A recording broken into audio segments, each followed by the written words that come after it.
having several significant streaks snapped. We're talking about how this Mahomes injury is going to impact them in 2026 and beyond. It feels like the death of the dynasty as we know it. Are they going to be able to have a second act like we've seen the New England Patriots and other NFL dynasties have in the past? Unsportsmanlike, weekday mornings starting at 6 Eastern on ESPN Radio and on ESPN2. Running a business? You know that slow phone systems and missed messages cost you opportunities. Quo, formerly OpenPhone, is the #1 business phone system that streamlines communication, helps teams collaborate seamlessly, and respond to customers 24/7 with their AI agent. Join over 90,000 businesses using Quo. Try it free, then get 20% off your first 6 months at quo.com/ESPN, quo.com/ESPN. They'll even port your existing numbers for free. Quo. No missed calls, no missed customers. The Hoop Collective Podcast. When you don't have Trae Young, your defense is going to have a little bit more of a chance because their entire defensive scheme is designed to cover for Trae Young. They've just got a ton of size out there all the time and athleticism. It's a proof of concept for what this team could look like without Trae for an extended period, and we're going to see how that looks for another several weeks with Trae out. The Hoop Collective Podcast. Listen on the ESPN app or wherever you listen to podcasts. Like a big line of scrimmage game here, both teams. I think that's where it begins and probably ends. I think the team that controls, dictates the line of scrimmage on both sides is the team that eventually is going to win this game. Well, Ian Fitzsimmons will be patrolling the field for us all afternoon long.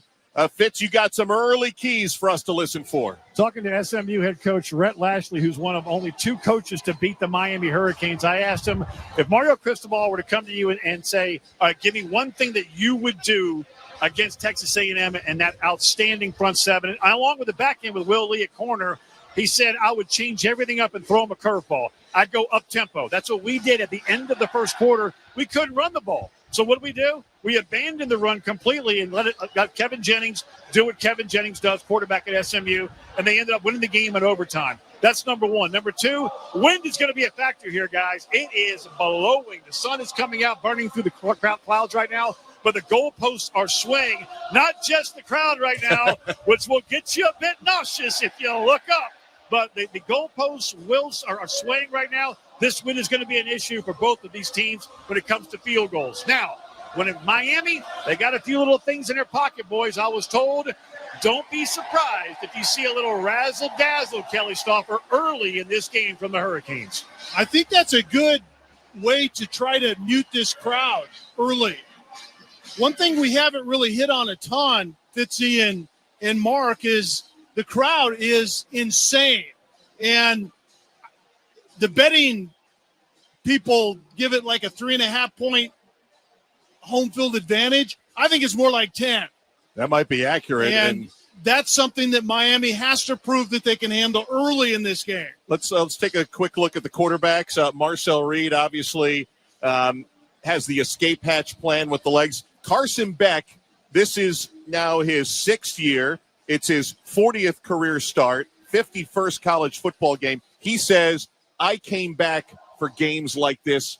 What do you feel about the quarterback matchup this afternoon? Well, let's start with Carson Beck. That experience needs to matter early in this because a lot of people that he's playing with can't say the same thing that you just said about him. He's played in atmospheres like this, college football playoff type games, SEC championship games with Georgia. That needs to matter to his teammates.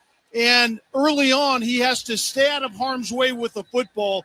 And then on the other side, Marcel Reed, his legs to me are the X factor in this game because Texas A&M needs to be able to run the football.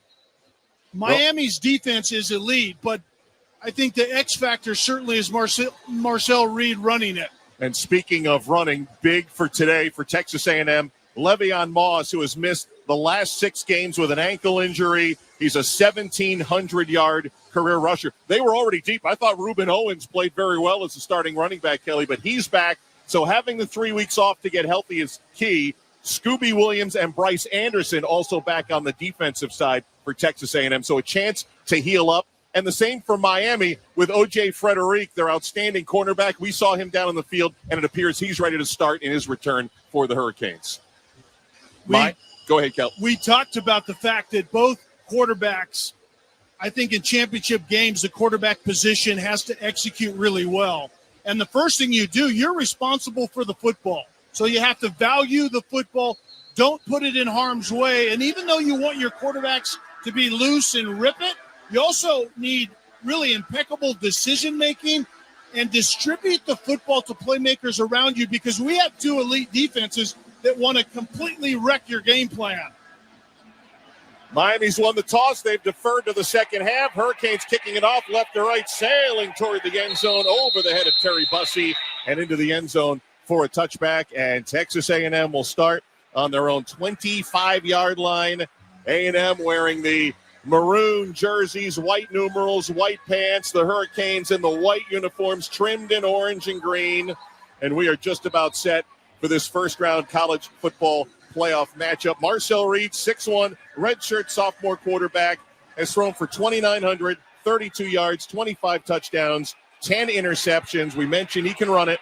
6 rushing touchdowns this year, but coming off a 2-interception game in the loss against Texas. Le'Veon Moss getting the start in the backfield. It's been a couple of months since he's played. 3 receivers stacked to the right side. It's a play fake and a quick pass to the edge where it's caught by Mario Cravers, got a blocker, and gets down to the 34-yard line, a 9-yard gain to open the game. Xavier Lucas with the stop. And both of these quarterbacks are kind of in the same position as we see Texas A&M going fast early in this one. Brett Lashley must have been hurt. On 2nd and 1, clean pocket, throw to the perimeter high and incomplete, looking for Craver. That's in the direction away from us where that wind is blowing. I don't know if that helped gust on that ball to get skyward. Well, we stood behind Carson Beck on the field before the game, and Kesty, I pointed out, the wind is blowing from in front of us toward the Texas A&M bench, the way that football was thrown. And I don't know that it affected that, but balls down the field are going to drift that way, and certainly kicks, field goal attempts are going to drift that way also. Opponents against Texas A&M's defense is at about 20%. Miami's defense allowing under 30% on third down, but this is 3rd down and 1. Tight end in motion to the right, handoff. Moss tripped up, able to dive forward, and it looks like he got the line to gain as the linesman will rush in along the 35-yard line. Let's see where they spot it. Nose of the football is on the 35, and that's a first down. And 1st and 2nd down are going to be critical because both of these teams really make a habit of funneling offenses to 3rd down and simply getting you off the field. So executing on 1st and 2nd down leads to 3rd down efficiency. Miami defensive front led by its edges, Akeem Mesidor and Ruben Bain Jr. 1st down and 10, Aggies at the 35, handoff, Moss cut to the left, gets up the middle, pushing up the hash toward the 40-yard line, and finally stopped just short of the 40 by Mo Toure, the weak side linebacker, after a gain of 5. For this Texas A&M offense, it's a +1 run game. Colin Klein likes to include Marcel Reed in that run game. Going tempo here on 2nd down, loading up Reed, throws incomplete, that time for KC Concepcion on the right numbers. I don't know if that one was fluttering as well, as he has 2 incompletions, Marcel Reed, on this first drive. Yeah, the first errant throw by Marcel Reed, he didn't get his feet set. He actually went to his 3rd receiver, didn't have his feet catch up with his eyes, and he threw it high and hard. That time, it was a simple curl route, and he just flat missed it that time. And I think that's where the ball's going to be affected by the wind just a little bit. 3rd down and 5 this time for A&M. Trips to the left, tight end off the right edge of the line. We'll see if Miami brings more than 4. Long count. Reed waiting in the gun. Has Owens next to him. Takes the snap, 3-man rush, steps up in the pocket. He's a runner. He's got some room at the 45, cuts to his left. He's got the first down. A flag is out as Reed came down. I don't know if that's a flag or an orange mouthpiece down on the near side, a 5-yard gain. It's an orange mouthpiece. And that's where Marcel Reed's feet have to come into play. When he runs, it needs to matter. And in the areas that that's going to be true is just like that. There wasn't anywhere to throw the football, and there was only a 3-man rush, to be perfectly honest with you. And the defensive tackle, Justin Scott, was looping and actually was right in the way of the quarterback and couldn't get him to the ground. Second, third down conversion. 1st and 10 A&M, 45-yard line. Play fake, quick pass to the perimeter. Craver cuts on a dive, stays on his feet after he got hit, and then is dropped right, maybe got a half yard. We'll give him one. Ethan O'Connor, defensive back, with the tackle. Texas A&M likes the kind of the catch and carry type of completions. They get it to Craver and Concepcion and let him get yards after the catch. Second, long 9, give to Owens, cuts back on the right side as a defender on his back, Teray, and is dropped at the 49-yard line for 3. This is the third down, Kelly. They're all getting longer. This will be 3rd and about 6+. I was going to say the same thing. That maintenance run by Colin Klein, the play caller for Texas A&M, was trying to get in that 3rd and manageable, because if you don't, Ruben Bain and Akeem Mesidor from the edges are going to get after your quarterback. We have not seen that high pressure yet from Miami. 3rd down and 6 coming up. There's the snap to Reed. Has good time in the pocket. Plenty of time closing. Now steps up. He's going to run. He's got a blocker. E.J. Smith. He's got a 1st down across the 45-yard line and tackled at the 42-yard line by Keontae Scott. Really good protection early by the A&M offensive line. And Miami likes to play zone on the back end in coverage, and they keep their eyes on the quarterback. Very good coverage in receivers, but not corralling Marcel Reed very well, certainly to begin with. Reed picks up 9, 1st down from the plus 42. It's a quick pass, and it's caught by Ashton Bethel-Roman on the left side numbers and dropped immediately at the 36-yard line by Xavier Lucas. A 6-yard gain on the first drive. Texas A&M now at the Miami 36. And 3 third-down conversions on this drive is paramount, because when you talk about good defenses, and we have 2 of them in this game, you have to be really good on 3rd down, and you're good on 3rd down if you're driving the ball on 1st and 2nd and being efficient on those 2 downs. 11th play of the drive, 2nd and 4 A&M at the Miami 36. Left hash mark, pass to the right side. It is caught by Bussey. He's got nowhere to go. He's going to lose some yards and tackled at the 39-yard line by Scott, just returning from injury, and a loss of 3. Kesty, that is the 4th pass that has gone that direction toward the Texas A&M sideline, and all 4 passes were off target to some extent, and 2 of them were just simple screens thrown very short, and they too weren't very well thrown into that win. And they convert a 4th 3rd down. 3rd and 7 here at the Hurricane 39-yard line. They'll go 3 receivers left. ABR to the right. Handoff, Smith trying to find some space. Not much there. Close down. Might have got a yard. Miami gets him down at the 38-yard line, led by Justin Scott, and it's 4th down. That play probably was signaling that Mike Elko had already decided to go for it on 4th down if indeed we don't convert on 3rd and 7. And they've been really good on 4th down, Kelly, of late. Last 6 games, 9 out of 10. But they do need about 6 yards here. Yeah, I guarantee you that Colin Klein was certainly hoping to get more out of that 3rd and 7 down run. 4th down, and let's call it a long 5. And now we're going to get a timeout called by Miami defensively on the season. Miami has called their first charge timeout for the first half. Michael Vandervelde, our referee on the season. Texas A&M 12-6 on 4th down conversions. We'll tell you how this one goes when we get back. Just underway from Aggieland, Texas A&M and Miami scoreless. And with 9:23 to go first quarter, you're listening to the College Football Playoff on ESPN Radio and the ESPN app. We're all down here in a small town. The Rich Eisen Show. He's Mike McDonald right here on the Rich Eisen Show.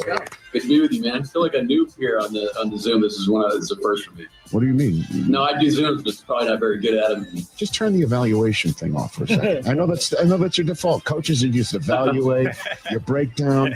Hey, man, you know what I mean? I'm breaking down every second of this, Rich. I can't turn it off. The Rich Eisen Show from noon to 3 Eastern on ESPN Radio, ESPN Plus, and on Disney Plus.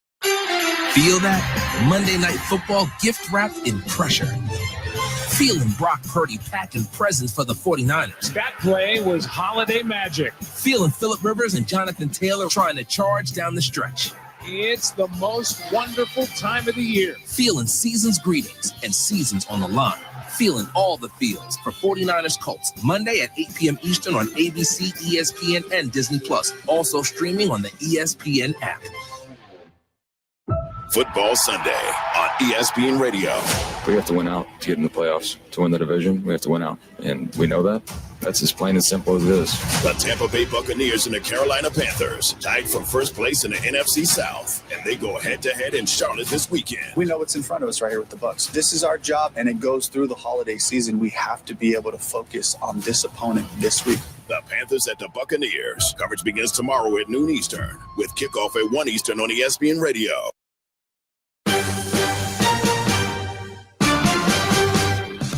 Nick DeLuca here with you in our All-State studio. Get you today's trivia question brought to you by Dr. Pepper. Ole Miss's Trinidad Chambliss has 7 300-yard passing games this season. Only 3 players in Rebel history have had more in a single year. Who are they? Brought to you by Dr. Pepper. It ain't college football season without the delicious taste of an ice-cold Dr. Pepper. College football, it's a Pepper thing. Ole Miss Tulane to follow, 3:30 Eastern on ESPN Radio. Back to our team in College Station. Kesty? Appreciate it, Nick. And Kelly Stauffer, early 4th down go for Texas A&M. They're inside the Miami 40-yard line. And right now they've already converted 3 third downs, including 2 3rd and 6s. This is 4th and 6 from the Hurricane 38-yard line. 2 receivers right, 1 to the left. Tight end Nate Borkacher will now motion to the right side of the line. Reed is in the gun. He clapped his hands twice. The left side of the line moved. And looks like we're going to have a false start as flags fly. And 4 officials converge, led by referee Michael Vandervelde. False start, number 60. Offense, 5-yard penalty, 4th down. Trey Zune, the left tackle. I don't think anything bothers coaches more than coming out of a timeout and having an operational play. Having a pre-snap penalty. And to be honest with you, I think this might have been the center not snapping the football. Mark Naboo, it seemed like 3 guys, the left side and the quarterback, expected the football. I'm going to go with those 3 guys. I don't think that ball was snapped on time. So the punting unit comes out of the field. Tyler White and the dangerous Malachi Toney, the exciting Miami freshman, waiting. Kick is away, high end over end into that wind. Toney drifting and now lets it sail over his head. And it goes out of bounds inside the 10-yard line at the 8-yard line. Nice punt by Tyler White, who has a 35-yard punt. But it means the Hurricanes will start at their own 8-yard line. Timeout here from College Station. 9:17 to go, first quarter. Texas A&M and Miami scoreless. This is the College Football Playoff on ESPN Radio and the ESPN app.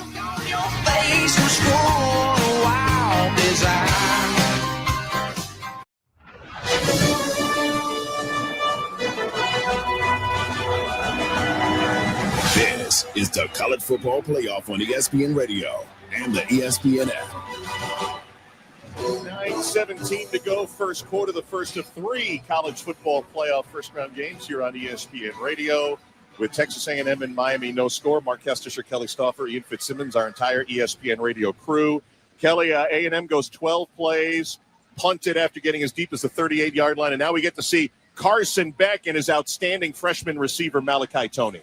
Yeah, and Carson Beck is going to have to be really efficient today. If he takes too much time in the pocket, Texas A&M is elite at getting pressure on the quarterback, leads the nation in both sacks and tackles for loss. So it's going to be the methodical style of driving the football in order to get points. And quite frankly, the last 4 games of the season, Carson Beck and this offense from Miami have been absolutely outstanding at doing just that. They scored at least 34 points in each of those final 4 games, putting themselves in position to be the last at-large. Carson Beck, 2-time champion at Georgia, was the backup to Stetson Bennett. First drive start at the 8-yard line in front of this crowd. And it's going to be a play fake and a quick pass to Marion, who's out to the left side, out across the 10-yard line. Keelan Marion on the catch. The receiver gets 3 yards. Marcus Ratcliffe took him down.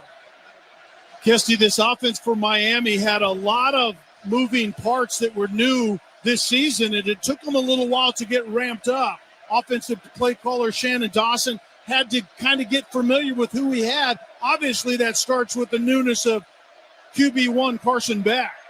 Mark Fletcher Jr. is the running back. They're in the pistol. It'll be a handoff. Fletcher, left side, gets to the 15, falls forward near the line to gain. They might give it to him at the 18-yard line, and they will, as a 1st and 10 on a 7-yard pickup by Fletcher, the junior from Fort Lauderdale. And Mario Cristobal offensively, he's an offensive line coach at heart, so he wants a downhill run game. 70+% of the runs for Miami happen inside the tackle box. That was an outside zone, but Mark Fletcher is really the attitude behind that run game. 6'2", 235. He was one of those beautiful athletes we saw down on the field before the game. Including a line that starts with left tackle Markel Bell at 6 feet 9 inches. They're going to the Malacat. That's Tony, and he's going to run it out of the direct snap to the right side. Stretching, can't get there. He's out to the 20-yard line. Malachi Tony, Kelly, they will use him on the direct snap, but he only got 2. Des Ricks the tackle. Well, Malachi Tony was one of those new parts that Shannon Dawson had to get used to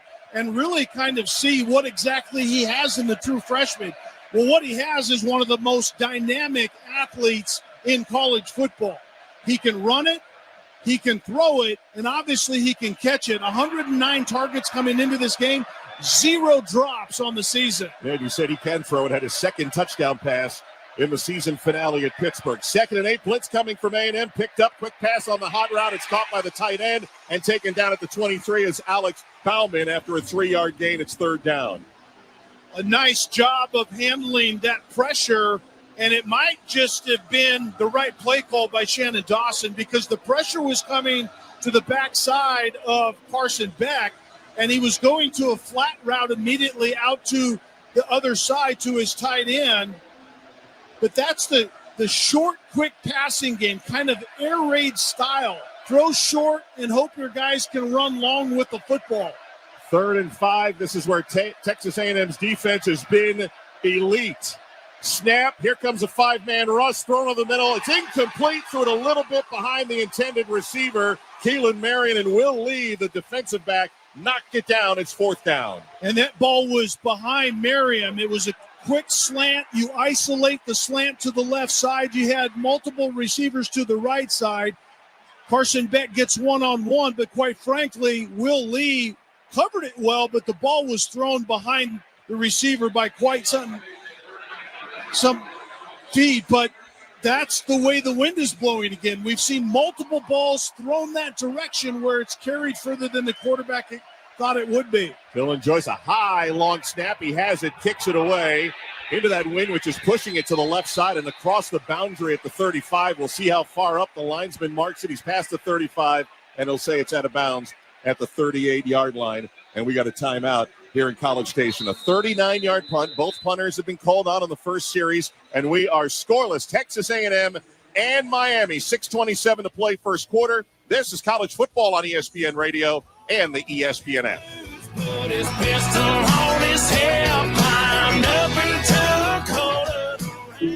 Too much on your list this season?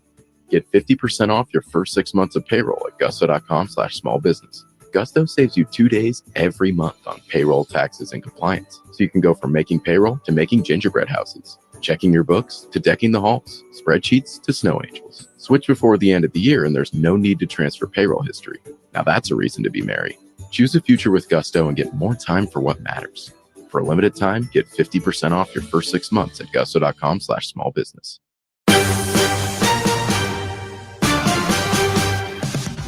Nick DeLuca here with you in our All-State studio. 3 college football playoff games coming today. Up next, Ole Miss and Tulane in a rematch of a September blowout. Tulane head coach John Summerall looking for more from his team this time around.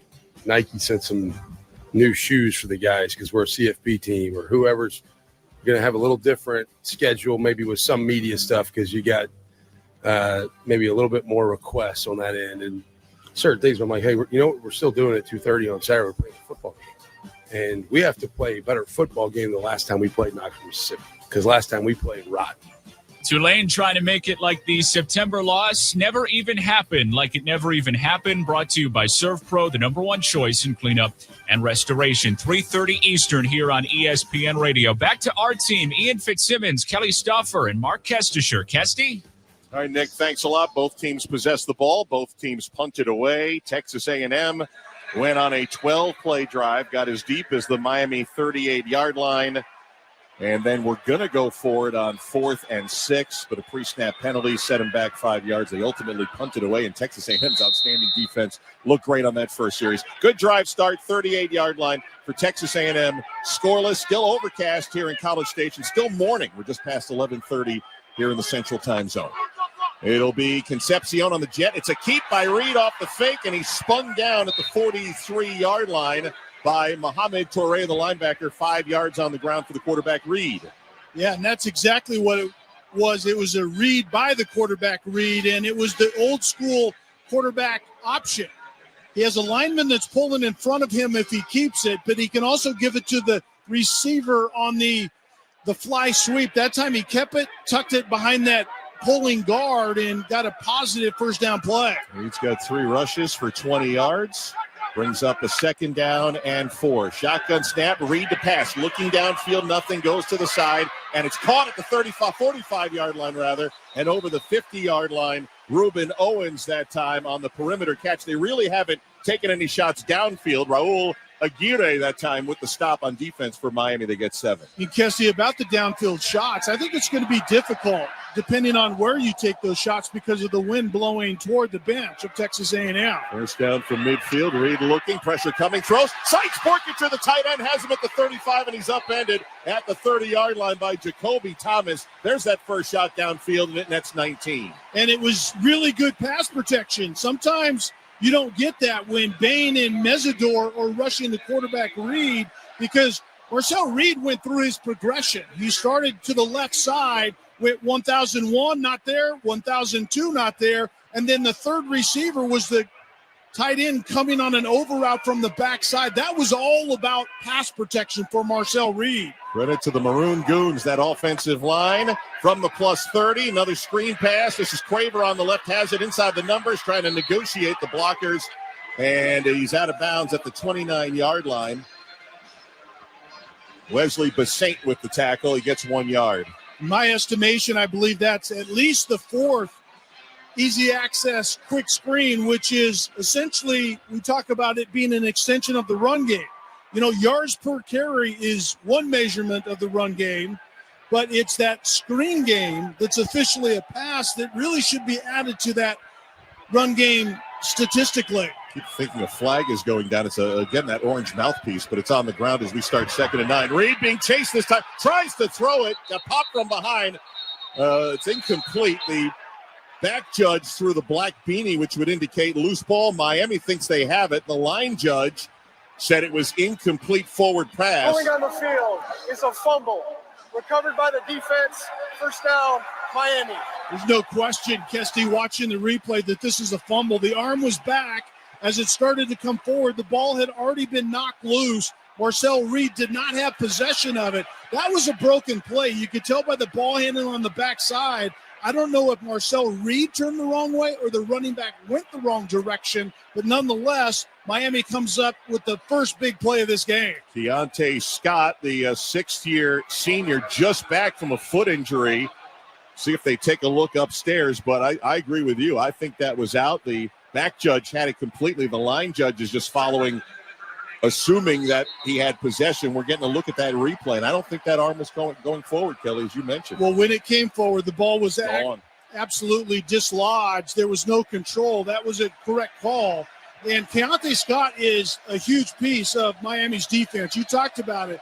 He's been banged up. It was critical they got him back. He's a versatile piece that does a lot of things on every level. That time he was getting after the quarterback and caused that fumble. First turnover of the game to Texas A&M. Miami from its 32. It is a handoff. Fletcher speeds to the right side, angled near the 40-yard line. They'll give him the 41-yard line. Will Lee finally rushed him out of bounds, and that'll move the chains on first down. And the run game early is paying dividends for Miami. And we talked about how this offense is built. Mario Cristobal hasn't coached an offense that isn't physical at the line of scrimmage and doesn't run the football downhill. And that's who Miami started the season being. They didn't know who they had at the skill positions. They didn't know the condition of Carson Beck because of the offseason surgery. Run it first and then they moved into those playmakers as the season went along. They're going to the Malacat. That's Tony on the direct. He's going to hand it off to the tight end going up the middle of the 45, Elijah Lofton. So wide receiver Malachi Tony took the direct snap, handed off to the backup tight end Lofton for 3 yards. So what you've heard about the Wildcat in years gone by, every team names it differently, and it's fitting that it's the Malacat because Malachi Tony was a high school quarterback and a tremendous high school quarterback at that. So he will do it all here today. Really, the game plan for Texas A&M defensively is where is number 10? And he's going to take a jet, or is he going to pass it? It's an option pass for Tony. Under pressure, throws downfield, right sideline, incomplete. Texas A&M defended it really well. The tight end Lofton was streaking down the right sideline, and Damian Sanford was pressuring Malachi Tony. This is a note that Shannon Dawson is writing down right now, the offensive play caller from Miami. I thought this was going to be a throwback to Carson Beck. He was completely unchecked down the hash opposite of where Tony went. They go back to that play. I guarantee you that Dawson says, take a look out of the corner of your eye to your quarterback. He was completely alone that time. 3rd and 7, 2:45 to go, first quarter. Play clock winding down to 2-1. There's the snap to Beck, and now we might have a delay. Or did Miami they get the timeout in? That's called their second charge timeout. So Miami using 2 timeouts here in the first quarter to avoid the delay game on 3rd and 7. You know, that's really not a bad idea, to be honest with you. You'd want better administration and get to the huddle more quickly. And actually, that's something that Carson Beck wants to be doing. He didn't get a chance to do that at Georgia a lot, do a lot of decision-making at the line of scrimmage. It was kind of an either-or at Georgia, given a lot of room by Shannon Dawson at Miami, but they need to hurry up a little bit. But I think early in this one, the way that you mute the pressure that these defenses give you, you have to have some semblance of a run game. And we've actually seen a little hint of that out of both offenses early. Mark Kestisher, Kelly Stauffer, Ian Fitzsimmons with you. 2:46 to go. First quarter, Texas A&M and Miami scoreless. And Fitz, you got to keep your eye on Malachi Tony, where he's going to line up every single play on offense for the Hurricanes today. This is our first opportunity to see him in person. We've seen him on film. We've seen him live in games. He is a remarkable athlete, to the point where we have about 700 analysts down here right now, and every single one of them told me, along with 2 of my NFL scouts, he was such an outstanding quarterback in high school.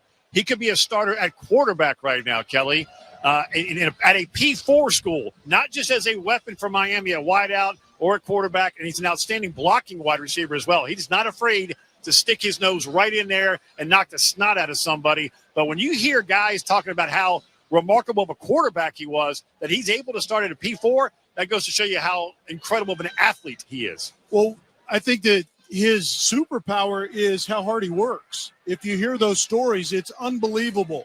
And he credits his mom that got up every morning at 4:55 a.m. to go to work to make things happen for her family. So that's exactly what Malachi does. He gets up at 4:55 every day to start his work day, and it's already legendary how many reps he takes on the judgment machine catching balls and the time he spends at the facility studying film. And remember, this guy just turned 18 years old. He should be in high school on Christmas break right now.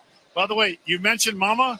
Somebody it's about an hour before kick, somebody from behind the Miami Hurricane bench said, "Hey, Tony, you better come over here and kiss your mama before this game starts." There you go. Malachi Tony from Liberty City, Florida, in the Miami area, one of 3 true freshmen to lead his team in receptions and yards. He had 13 receptions in the season finale against Pittsburgh. He set the Miami freshman record. He'll have the entire Miami record. He'll tie it with his first reception today. He has not been targeted by Carson Beck today, but he's very much been a part of this offense. We are scoreless. Miami and Texas A&M, 2:46 to go first quarter. Winner heads to the Cotton Bowl New Year's Eve to face number 2 seed Ohio State, and Miami trying to take advantage of an early Texas A&M turnover. 3rd and 7. The diamond formation around Beck, and now they motion out, including Tony, who's in the slot on the right. Fletcher, the running back, to the right hip of the quarterback. Snap, quick pass, Tony on the right. He's surrounded. Torian York grabs him, wraps him up, yanks him down for a gain of only 1 at the 44-yard line, a loss of 1, and it's 4th down. Certainly Miami anticipated that pressure. It was to the front side of the offense, the front side of the quarterback, an overload to the right side. There are 4 defenders coming after the quarterback from that direction, so it's an outlet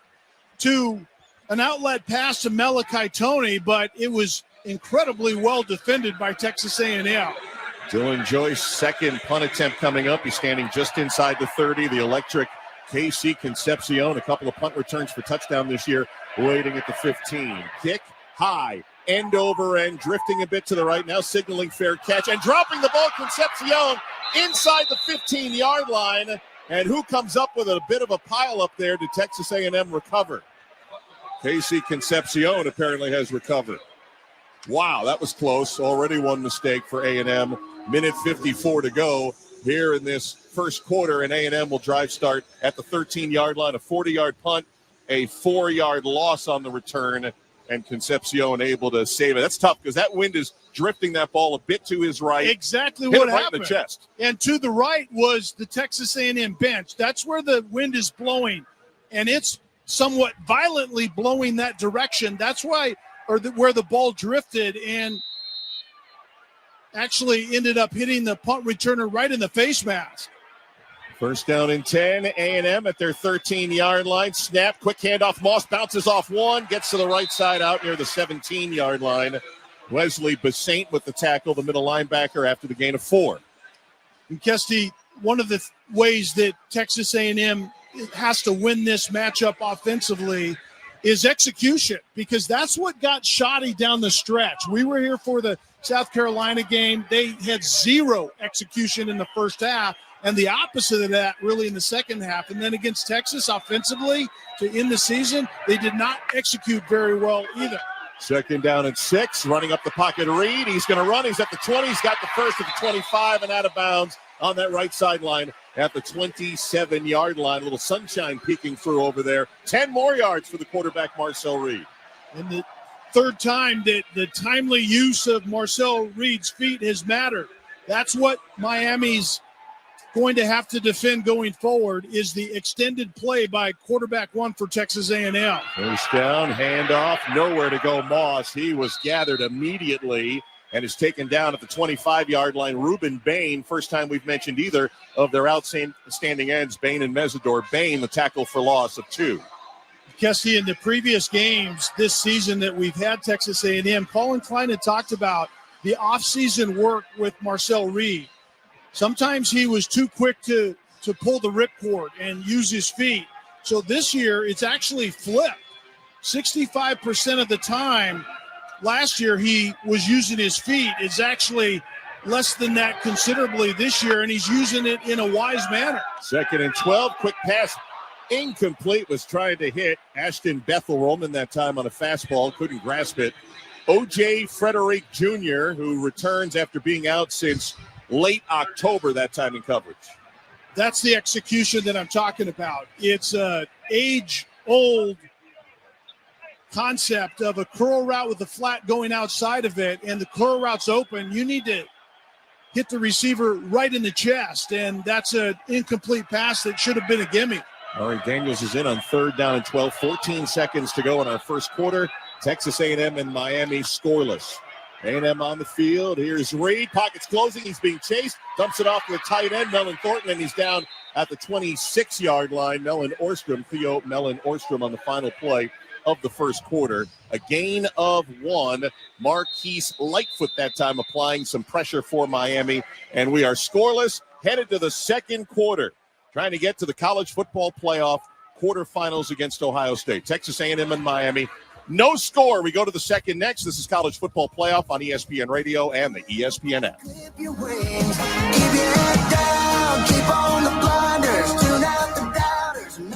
Running out of time to find the perfect gift? Aura Frames makes it look like you planned it all along.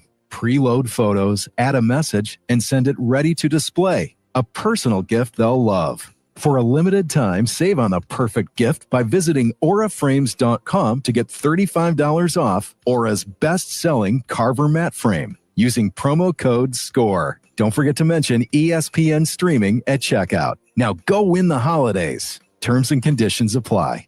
This is Marshawn Lynch, a.k.a. Beast Mode. Mix and match players from any sport on Prize Picks, America's #1 daily fantasy sports app. Available in 45 states, including California, Texas, Florida, and Georgia. Download the Prize Picks app today and use code OT. Get $50 instantly in site credits when you play $5. That's code OT on Prize Picks to get $50 instantly in site credits when you play $5. Win or lose, you'll get $50 in site credits for just playing. Guaranteed. Prize Picks. It's good to be right. Must be present in certain states. Visit prizepicks.com for restrictions and details. Hey, fans! Welcome back to Fansville's Cheers and Tears. Oh. Okay, so like everybody deals with losing, right? To a rival on a last-second field goal. Whatever, it's fine. I'm totally fine. But I cope with losing with an ice-cold Dr. Pepper.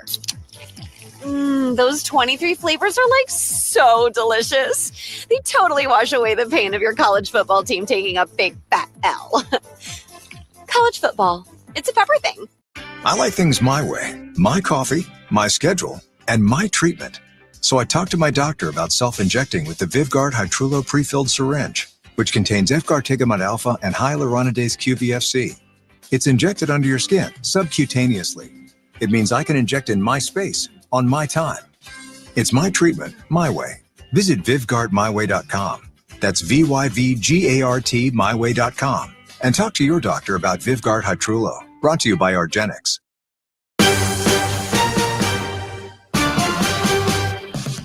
Nick DeLuca in our All-State studio. College football playoff beginning last night in Norman. Alabama rallying from down 17 to win, tying the largest comeback in CFP history. Tide are headed to take on #1 overall seed Indiana at the Rose Bowl.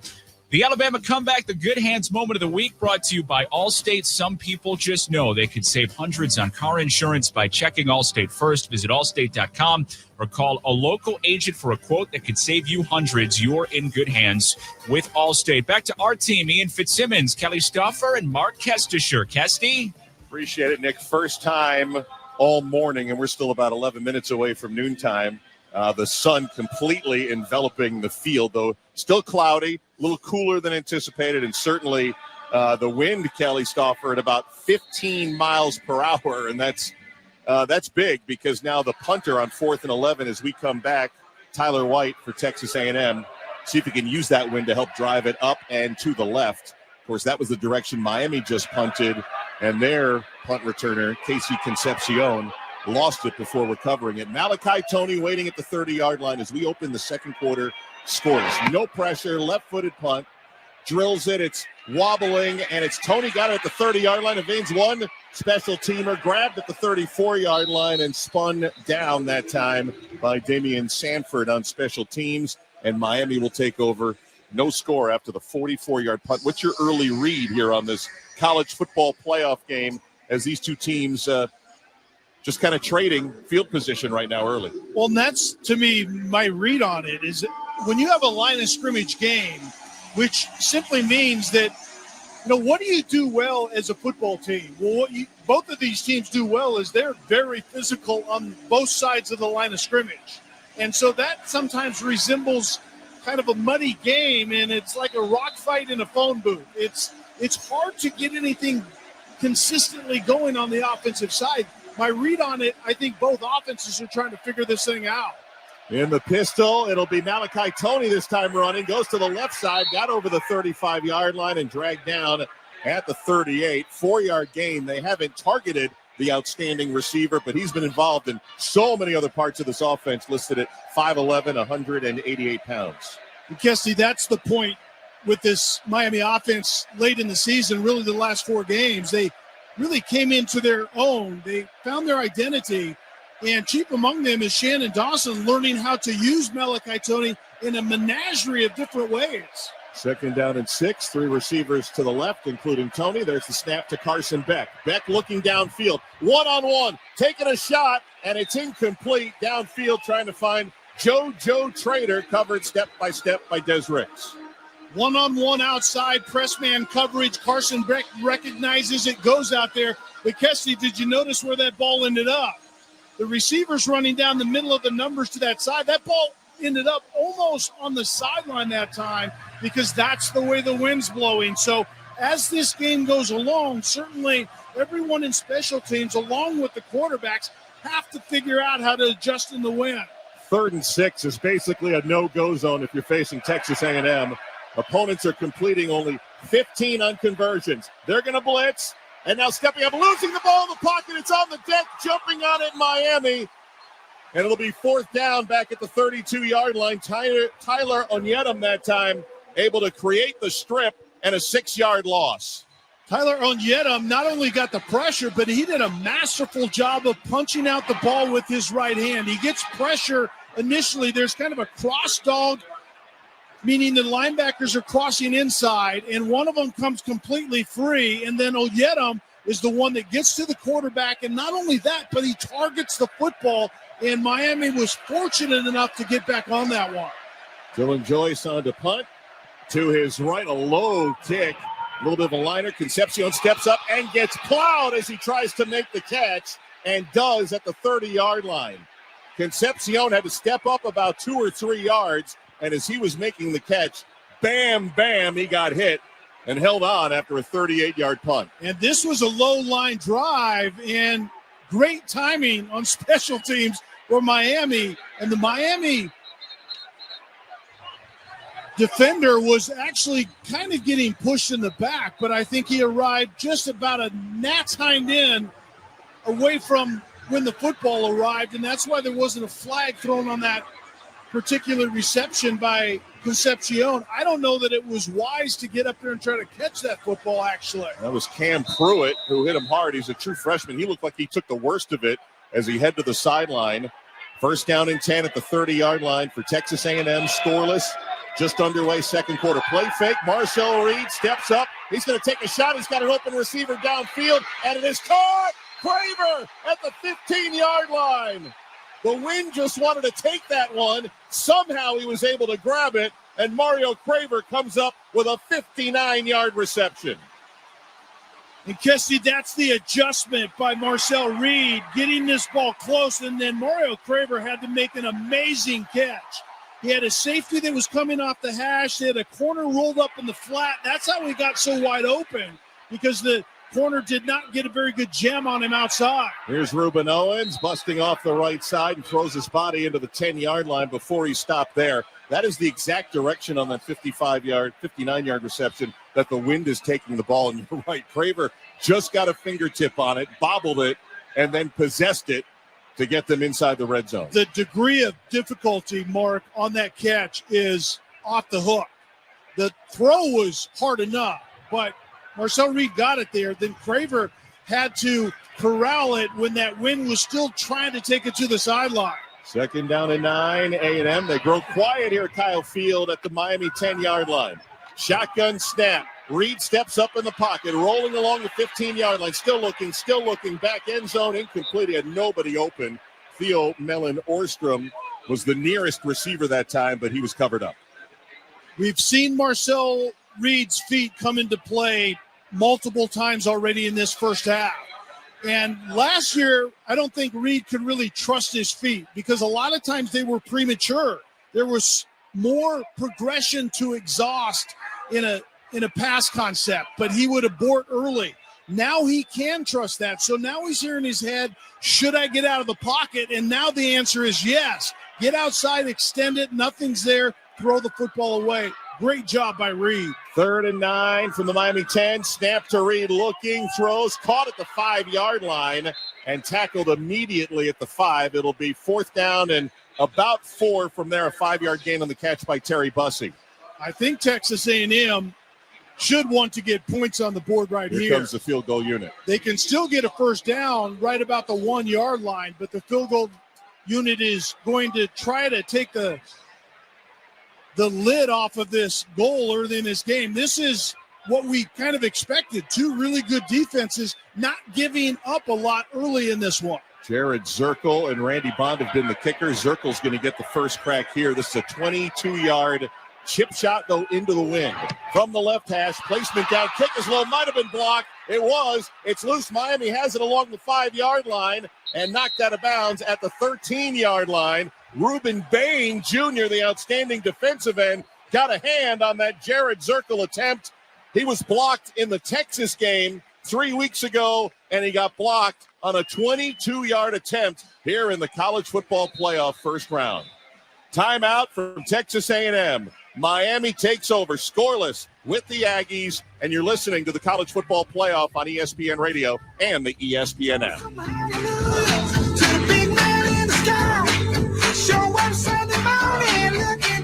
Too much on your list this season? Get 50% off your first 6 months of payroll at gusto.com/small business. Gusto saves you 2 days every month on payroll, taxes, and compliance. So you can go from making payroll to making gingerbread houses, checking your books to decking the halls, spreadsheets to snow angels. Switch before the end of the year and there's no need to transfer payroll history. Now that's a reason to be merry. Choose a future with Gusto and get more time for what matters. For a limited time, get 50% off your first 6 months at gusto.com/small business. When it's time to scale your business, it's time for Shopify. Get everything you need to grow the way you want, like all the way. Stack more sales with the best converting checkout on the planet. Track your cha-chings from every channel, right in one spot. And turn real-time reporting into big-time opportunities. Take your business to a whole new level. Switch to Shopify. Start your free trial today. Quick break. Let's talk pizza. You want to bring restaurant quality pizza home this football season? Get Frigidaire's stone-baked pizza oven. Fresh pizzas go from dough to done in just 2 minutes. Right from your kitchen and ready before halftime. Perfect for watch parties or just upgrading pizza night without the delivery delay. Only from Frigidaire. Game-ready pizza. Get it today at the Home Depot. How doers get more done. Hey, Ryan Reynolds here. Wishing you a very happy half-off holiday because right now Mint Mobile is offering you the gift of 50% off unlimited. To be clear, that's half price, not half the service. And Mint is still premium unlimited wireless for a great price. So that means a half day. Yeah? Give it a try at mintmobile.com/save. Upfront payment of $45 for 3-month plan equivalent to $15 per month required. New customer offer for first 3 months only. Speed slow after 35 gigabytes if network's busy. Taxes and fees extra. See mintmobile.com.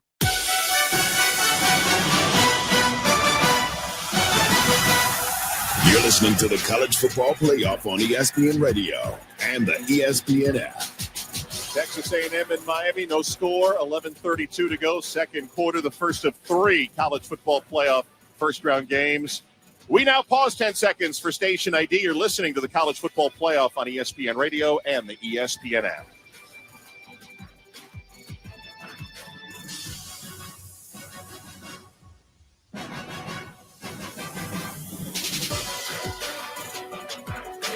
Alongside Kelly Stauffer, I'm Mark Kestis. A really good setup on that field goal attempt, but Jared Zirkel, Ian Fitzsimmons just kicked it low, and it was blocked from 22 yards away. And on a glorified extra point, Mark, and one Aggie assistant coach told me, Zirkel will get the first kick. That's the way it was framed.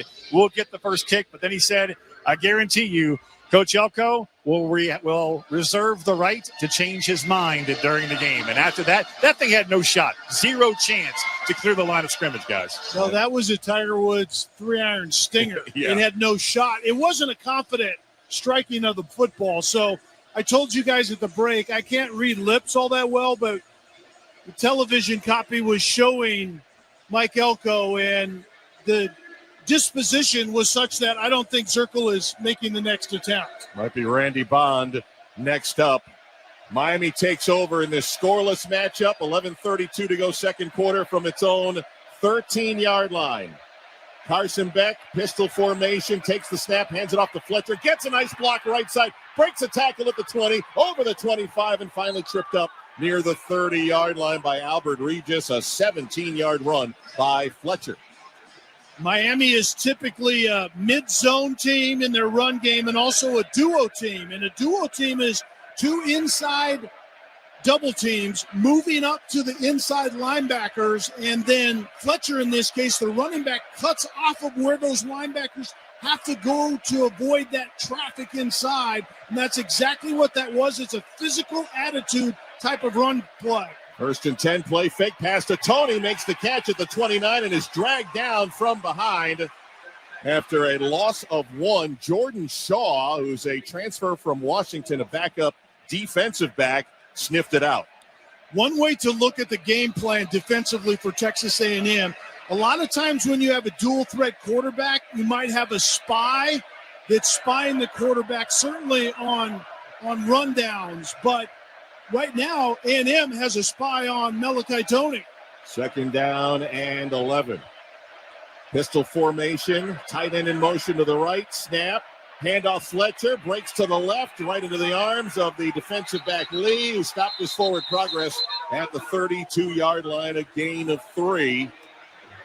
Now, Malachi Tony, if that reception, becomes Miami's all-time receptions leader. He's got 2 today, but both have been for a loss of yard. They've not been effective receptions, nonetheless. And Texas A&M, once again, funnels Miami offensively to third down in a place you want to avoid, 3rd and 8. So on 3rd and 3 or less, teams convert 74% of the time. If you're 4 or more, forget about it. Miami 0 for 3 on 3rd down. Beck saw something with the linebackers creeping up, goes up to the line of scrimmage. They're going to use their final timeout of the first half. Beck's walking slowly toward the sideline. Offense, 5-yard penalty. I guess better to take the delay and keep that timeout in your back pocket. Well, I don't know if Carson Beck knows how to pooch punt, but you might need to consider it right here because this is danger territory. 3rd and 13, you just don't want to put the football in harm's way right now. You would think a run by Fletcher inside, punt the football and play a little bit of field position, or a quick screen game, which Miami has been really good at this season. This place is rocking again. The press box is swaying. 3rd and 13, Miami. The sunshine illuminating the field now. Canes at their own 27-yard line. Snap to Beck. Pockets clean for the moment. Now dumps it off on the check down to the tight end at the 30. Bauer bowls his way to the 31, and he is now gang tackled out of bounds at the 31. Bauman the reception. York the first defender to get him. He got 4, but a long way from the first down. It's 4th down. So, Kesty, why is Texas A&M so good on 3rd down defensively? Well, first of all, they're elite on 1st and 2nd down typically. They're really aggressive on early downs to get you to 3rd and behind the sticks. And then there's Mike Elko, the head coach, that is also the game planner for 3rd downs specifically. He kind of ignores 3rd and long and 3rd and short and focuses on that middle 3rd down territory, and they are amazing at it. Dylan Joyce gets off the punt, end over end. Terry Bussey signals fair catch and makes it at the 28-yard line, drifting to the far side of the field.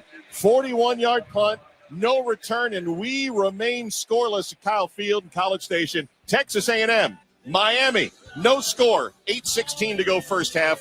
This is the College Football Playoff on ESPN Radio and the ESPN app.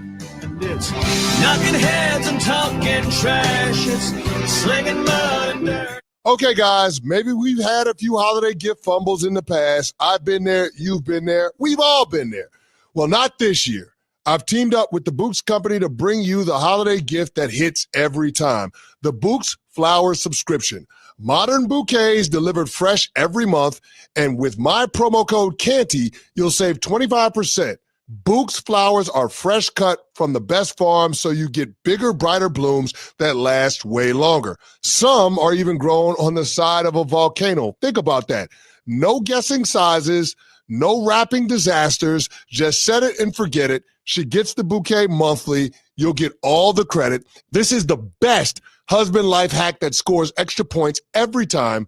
Starting at $48 plus free shipping, you can skip, cancel, or pause at any time. This is your no-stress guaranteed win. Go to Books.com and use my promo code Canty to get 25% off your first order. Go to Books.com, promo code Canty. That's BOUQS.com, promo code Canty.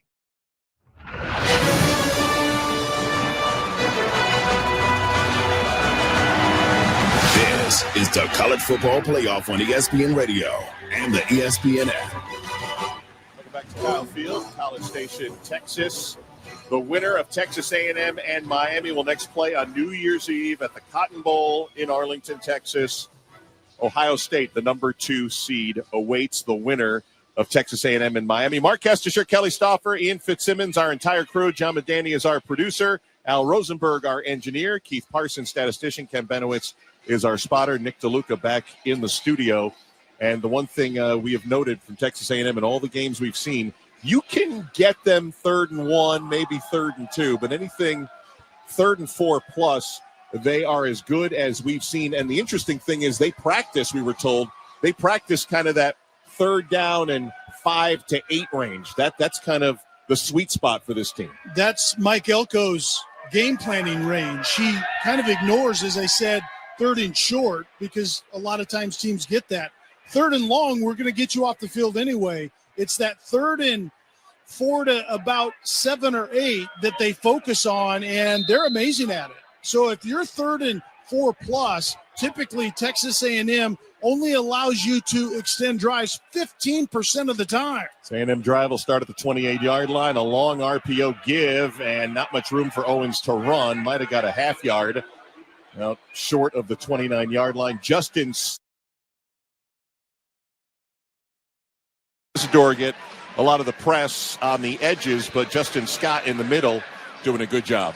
Yeah, Justin Scott and David Blay are really good inside. And you're right, they're kind of underrated because of the pressure that Mesidor and Bain get off the edges, but it's the entire defensive front that are wreckers of game plans. The 2nd down and roughly 10. The handoff right up the middle, and getting through the line this time is Owens over the 35-yard line and out near the left hash mark, 36-yard line. Good second effort that time. Jacoby Thomas took him down. He got 8 to make this 3rd and manageable. And Kesty, I think one of the things that these teams come in here saying is we're okay if our defenses win this game. If you think of how Texas A&M ended the year, Texas used this game plan on them. Texas went into that game saying, we think our defense is good enough to keep us in it, and that's exactly the way that game played out against Texas A&M. 3rd and 2, Miami was showing pressure, and flags fly. Did we have a false start here? 3 officials come over. Number 71, offense, 5-yard penalty. Still 3rd down. Chase Basantis, the left guard that time, flinching.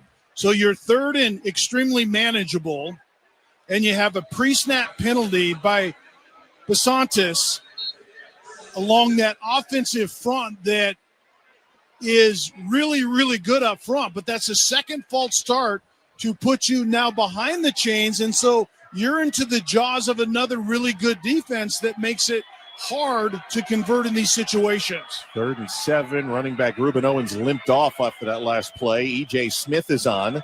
They have 3 receivers to the right. Reed's going to swing it out. Smith, the catch, got a nice block. He's at the 30, has another blocker, Craver, and lost his footing at about the 35, 3 yards shy of the 1st down. So they get the penalty yardage back, but it's 4th down. There are so many storylines in a game like this,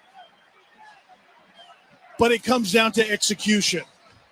And neither one of these offenses are finding it easy to execute against 2 defenses, quite frankly, that I think are good enough to take their teams to the national championship game if they have some help from their own offenses.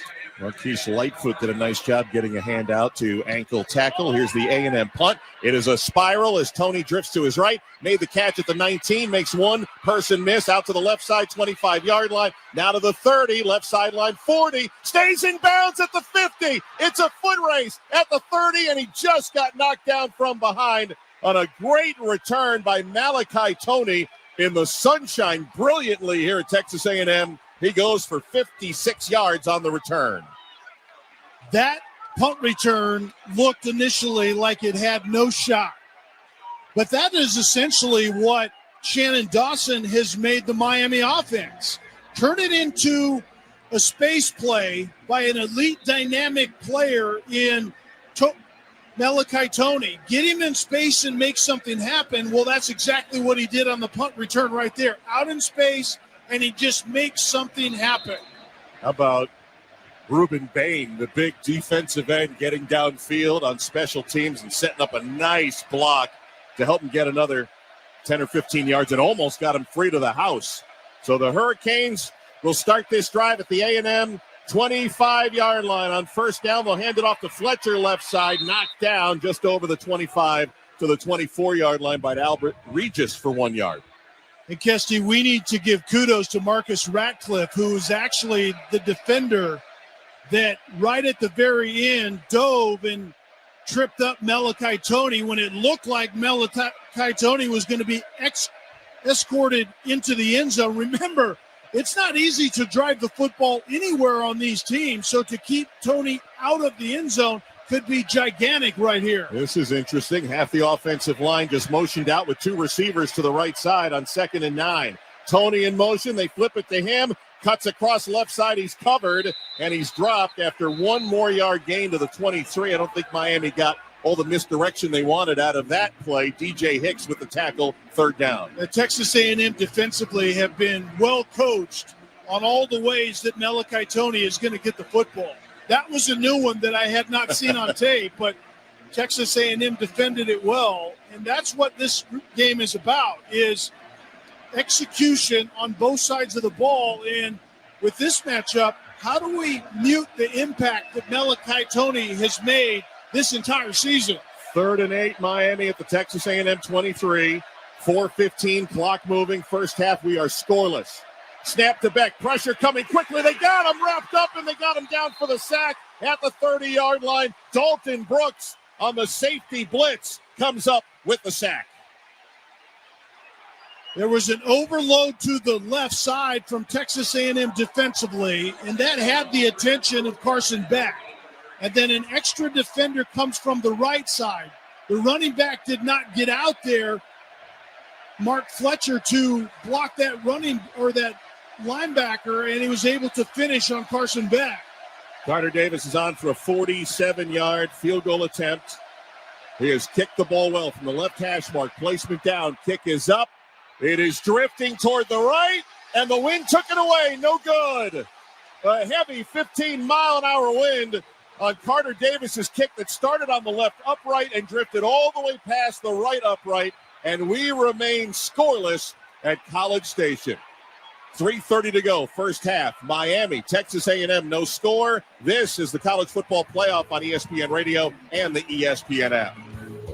Are you eating, sleeping, dreaming with that one thing on your mind? Running out of time to find the perfect gift? Aura Frames makes it look like you planned it all along. Preload photos, add a message, and send it ready to display. A personal gift they'll love. For a limited time, save on the perfect gift by visiting auraframes.com to get $35 off Aura's best-selling Carver mat frame using promo code SCORE. Don't forget to mention ESPN streaming at checkout. Now go win the holidays. Terms and conditions apply. If you're an HVAC technician and a call comes in, Grainger knows that you need a partner that helps you find the right product, fast and hassle-free. And you know that when the first problem of the day is a clanking blower motor, there's no need to break a sweat. With Grainger's easy-to-use website and product details, you're confident you'll soon have everything humming right along. Call 1-800-GRAINGER, click Grainger.com, or just stop by.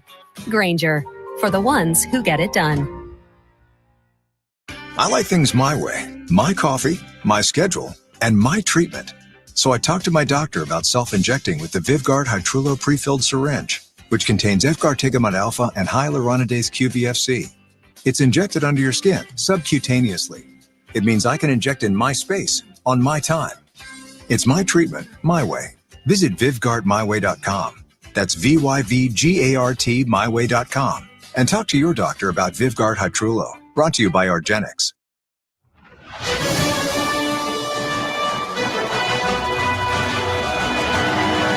This is the College Football Playoff on ESPN Radio and the ESPN app. We are still scoreless. Biggest game probably ever inside of Kyle Field. First trip to the College Football Playoff for both the Aggies and Miami. Scoreless with 3:30 to go, second quarter. Mark Kestisher, Kelly Stauffer, Ian Fitzsimmons, our entire ESPN Radio crew. So on that 47-yard attempt by Carter Davis of Miami, Kelly, I said you aim for that left goalpost and hope the wind doesn't take it past the right.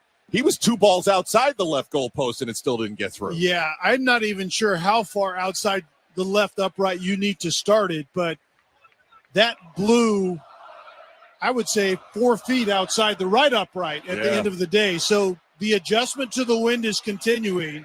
Miami offensively hasn't had a pulse. Texas A&M defensively is doing everything that they can to make sure that Malachi Toney does not impact this game plan. He's had 3 touches in the pass game for -1 yard, and he's had 2 touches in the run game for 6 yards, and he's also had 1 pass that was incomplete. So that's item number 1 for Texas A&M defensively. Miami has averaged, Kesty, 8 yards per drive thus far in the first half.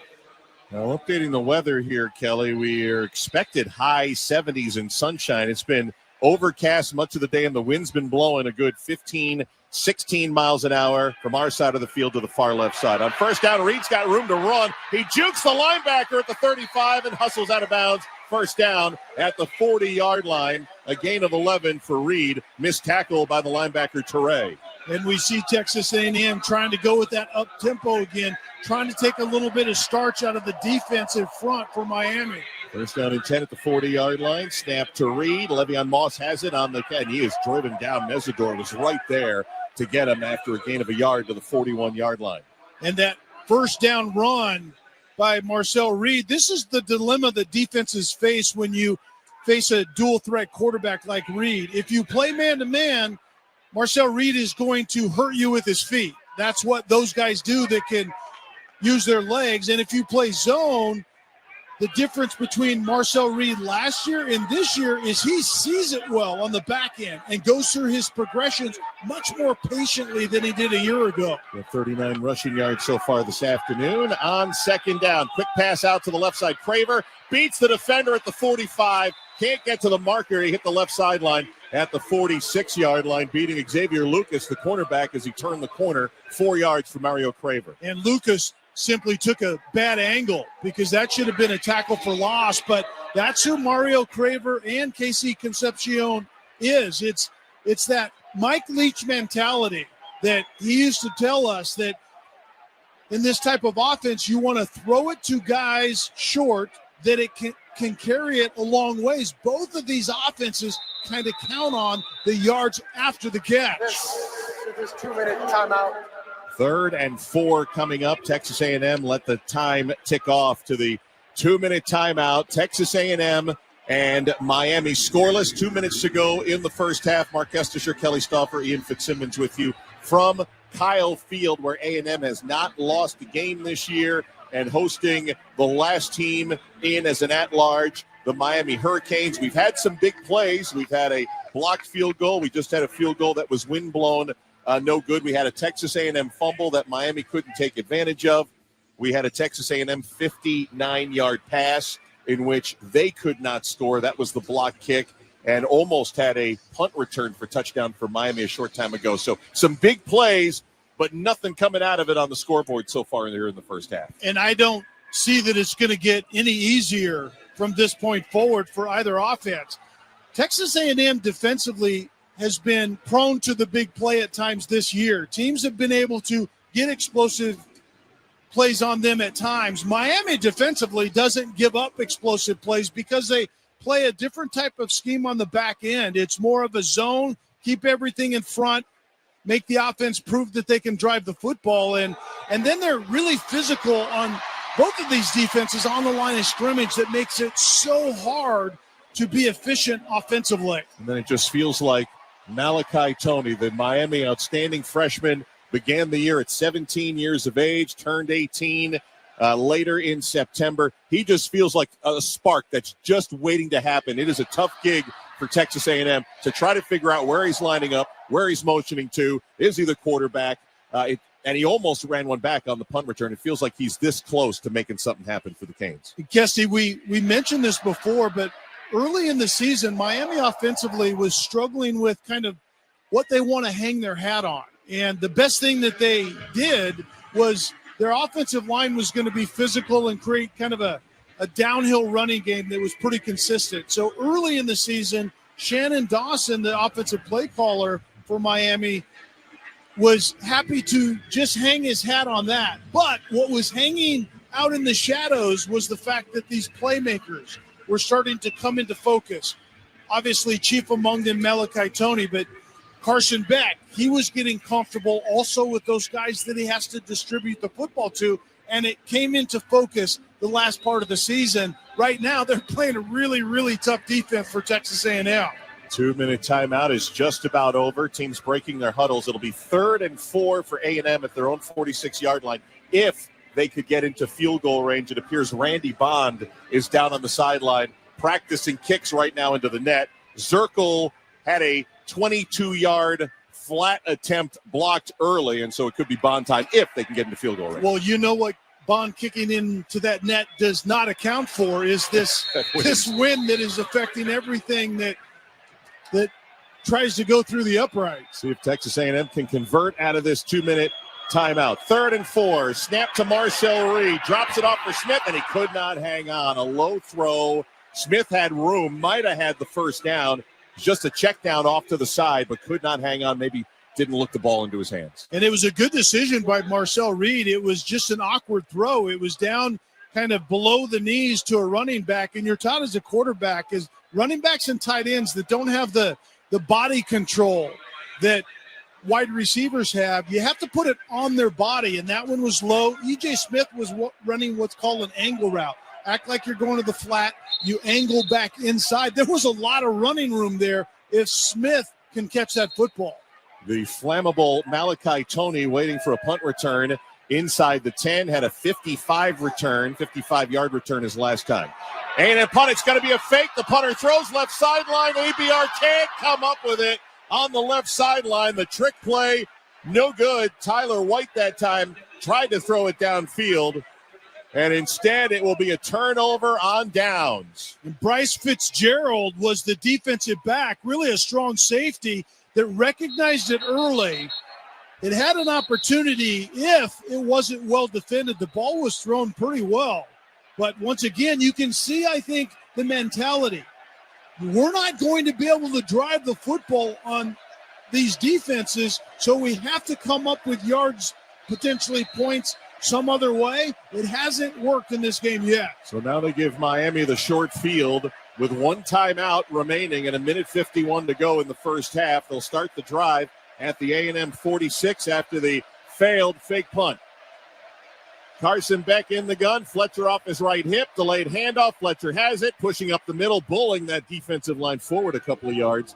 Down to the 43-yard line for 3. Albert Regis the tackle. Clock moving. 1:40 and counting to go in the half. And I think the old offensive lineman in Mario Cristobal needs to get on the horn to his offensive play caller, Shannon Dawson, and say, we need to run the football in a physical manner in the tackle box. Fletcher has actually been fairly effective. 6 attempts for 41 yards, almost 7 yards a pop. 2nd down and 7 for Miami. Snap, handoff, Fletcher going right side. A lot of traffic, no room to run. Caught behind the sticks and dropped at the 45-yard line again by the defensive tackle, Albert Regis, and a loss of 2. Albert Regis is 320 pounds, and he looks extra wide because he also leaves his uniform, his jersey, untucked. So it's blowing in the wind, and that guy looks like a brick wall down there. 317 pounds worth of brick wall.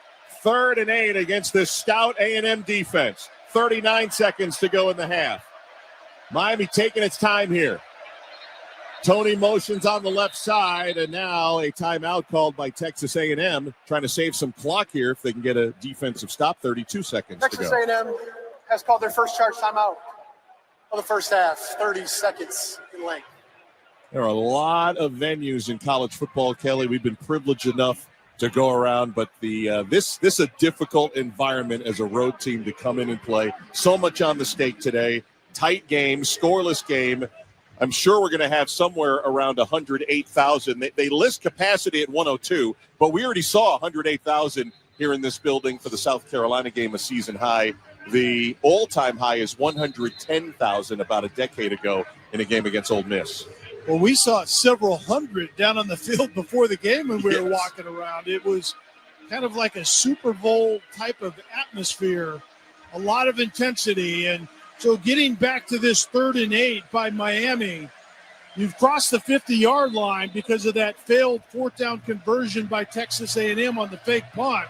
If you're Carson Beck, you have to use your experience right here. Do not devalue the football. 3rd down. Blitz showing. Snap back. Pocket closing. Lofts one down the left side. It is caught out at the 30-yard line. C.J. Daniels, his first reception, and it's a first down. Will Lee with the tackle. Single high safety, and Will Lee was chasing C.J. Daniels across the field on a deep crossing route. That ball was thrown and driven back by the wind, but a good catch by Daniels. 18 seconds. Clock restarted from the A&M 30-yard line. Reed's going to throw sideline where it is juggled. Caught. Did he get a foot in? They're going to say yes at the 22-yard line. Tight end Elijah Lofton. Gain of 8. Called a boat route, a quick out route by the tight end, and he did not catch it clean to begin with. We're seeing the replay right now. He has a foot down, no control. He re-catches the football, and I think he drag that left foot? I think he drug both feet. I think that would be good on a Sunday. I think that was a great re-catching of the Previous football play by Elijah of an Lofton. incomplete pass is under review. So it looked initially as if the linesman was saying it was good, but then the ref was taking the ball back to the original line of scrimmage, and you just heard Michael Vandervelde, our referee, say the official call down on the field is no catch. We're getting a look at the ABC replay, the bobble by the tight end Lofton. You're right. He had possession. Both feet dragged. The question will be if the right dragging foot was on any green turf when it started dragging and not white. Yeah, Lofton does a good job of corralling it. The right foot was getting close to the sideline, no question. But I think this is going to be overturned and be a catch. Remember, there are 3 things. You have to have clear possession.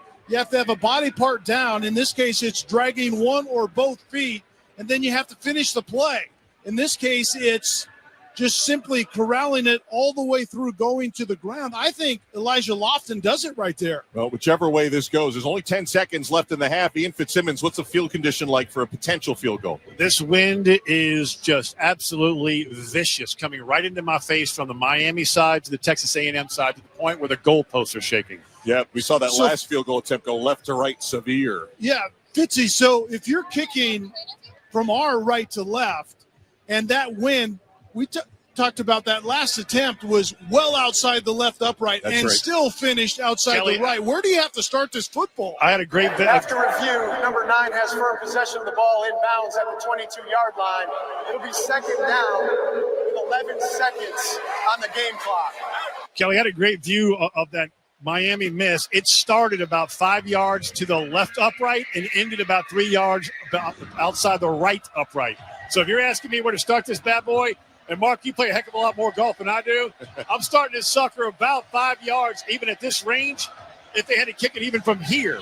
5 yards to the left of that left upright to try and hit dead center. So, Kesty, that's what this play is about right here. You only have 11 seconds, but what you would like to do is gain about probably 6 to 10 more yards to be able to drive the field goal attempt by Carter Davis, if that's what we end up doing. They do have a timeout if they play the middle of the field from the 22-yard line. Second and short. Blitz is coming. Throw toward the end zone. One-on-one coverage. Turning incomplete was C.J. Daniels. Des Ricks in coverage. And now 7 seconds to go. Third down. There's just almost no shot to complete a fade into the corner of an end zone.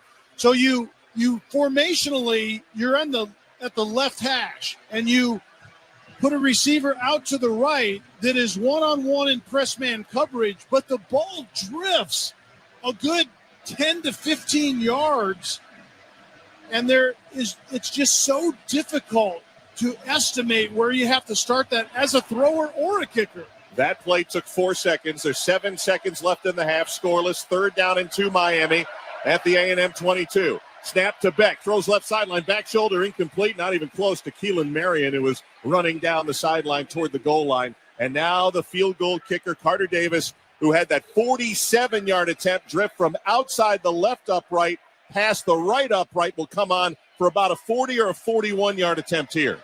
And it's hard to kick it lower to try to take the wind more out of play, because obviously we've already seen one field goal attempt get blocked.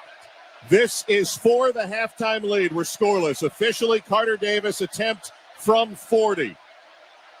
Crowd buzzing. Snap, placement is down. Kick is up, and it's wide left, wide right, no good. Never had a chance.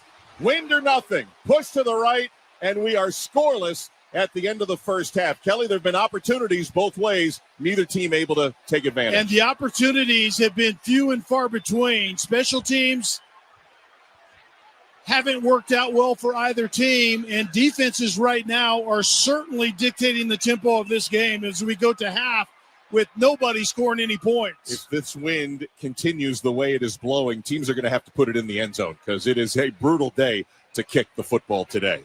We are at the half, the first of a college football playoff first-round triple header, Miami and Texas A&M. No scores. We go to Nick DeLuca in the studio with the halftime report. Thanks so much, Mark. Nick DeLuca back here in our College Football Live studios. Yeah, I don't know if you're a Marvel fan, but in Avengers Infinity War, Thanos, the big villain, gets punched in the face, and then he says, all that for a drop of blood. That was that first half. All that moving of the football and no points to show for it. Nothing in College Station, the college football halftime show on ESPN Radio, built by the Home Depot, how doers get more done. Coming up, round one of the college football playoff continues this afternoon. 2 more games to determine spots in the quarters. Ole Miss and Tulane, and Oregon hosting JMU. This is college football on ESPN Radio and the ESPN app. Too much on your list this season? Get 50% off your first 6 months of payroll at gusto.com/small business. Gusto saves you 2 days every month on payroll, taxes, and compliance. So you can go from making payroll to making gingerbread houses, checking your books to decking the halls, spreadsheets to snow angels. Switch before the end of the year and there's no need to transfer payroll history. Now that's a reason to be merry. Choose a future with Gusto and get more time for what matters. For a limited time, get 50% off your first 6 months at gusto.com/small business. What would you do if your online store converted 36% more shoppers? You could take 36% more vacation. Another pina colada? Yes, please. Open a new retail location with 36% more square feet. Fantastic. Hire 36% more help. You're hired and you're hired. Shopify has the world's best converting checkout, up to 36% better than other e-commerce platforms. What you do with those extra sales is up to you. Switch to Shopify today at shopify.com/streaming and get a $1 trial. Shopify.com/streaming. Hey, Ryan Reynolds here, wishing you a very happy half-off holiday, because right now Mint Mobile is offering you the gift of 50% off unlimited. To be clear, that's half price, not half the service. And Mint is still premium unlimited wireless for a great price. So that means a half day. Yeah? Give it a try at mintmobile.com/save. Upfront payment of $45 for 3-month plan, equivalent to $15 per month required. New customer offer for first 3 months only. Speed slow after 35 gigabytes if network's busy. Taxes and fees extra. See mintmobile.com. Running out of time to find the perfect gift? Aura Frames makes it look like you planned it all along. Preload photos, add a message, and send it ready to display. A personal gift they'll love. For a limited time, save on the perfect gift by visiting auraframes.com to get $35 off Aura's best-selling Carver mat frame using promo code SCORE. Don't forget to mention ESPN streaming at checkout. Now go win the holidays. Terms and conditions apply.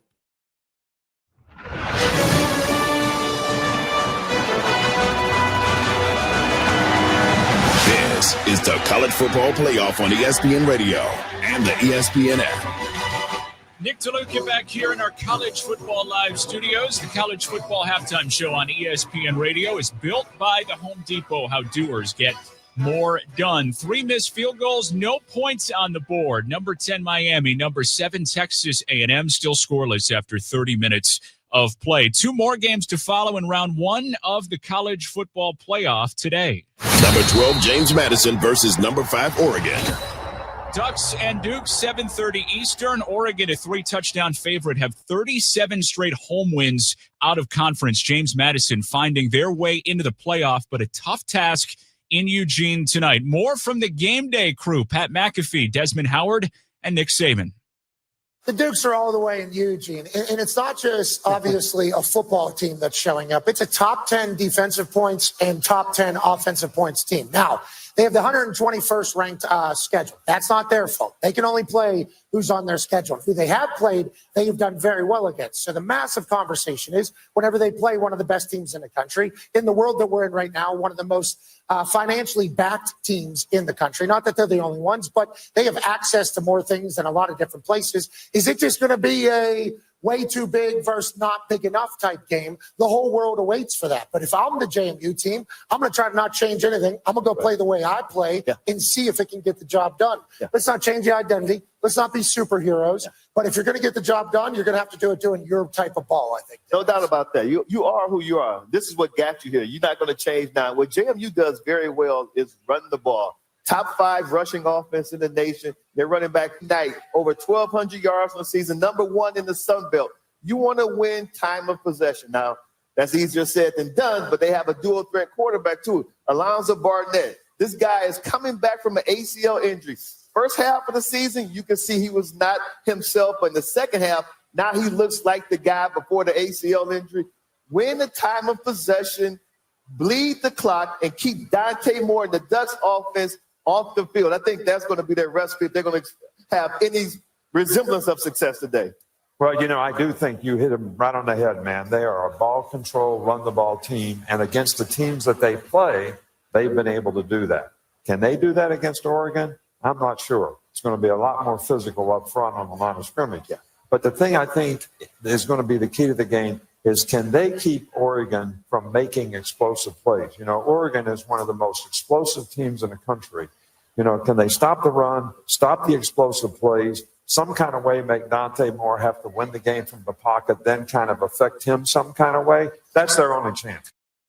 Yeah, first game for JMU in the Pacific time zone ever. Ducks defense has been great down the stretch. Since losing to Indiana back in week 7, have held 5 of 6 opponents under 20 points. That's what to watch for, built by the Home Depot, how doers get more done.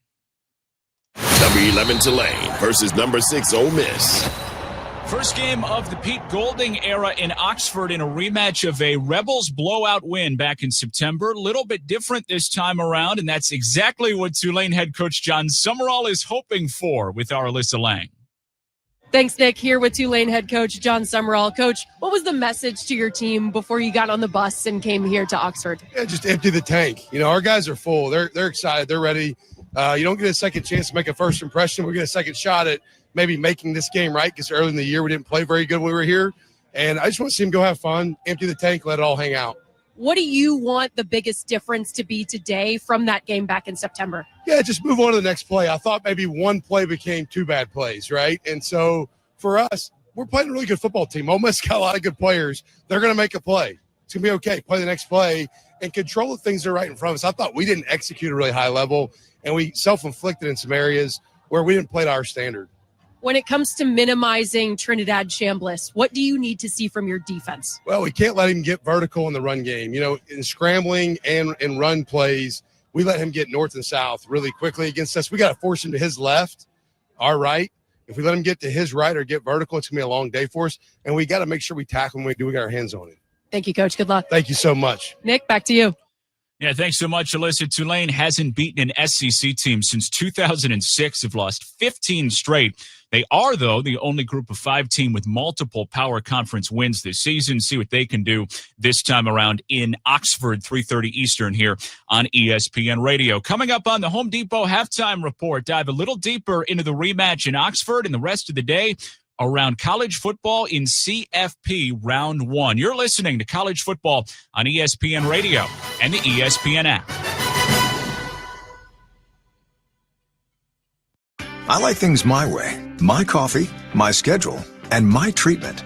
So I talked to my doctor about self-injecting with the Vivgard Hytrulo prefilled syringe, which contains Efgartigimod alpha and hyaluronidase QVFC. It's injected under your skin, subcutaneously. It means I can inject in my space, on my time. It's my treatment, my way. Visit VivgardMyWay.com. That's VYVGART myway.com. And talk to your doctor about Vivgard Hytrulo. Brought to you by Argenix. If you're the purchasing manager at a manufacturing plant, you know having a trusted partner makes all the difference. That's why, hands down, you count on Grainger for auto reordering.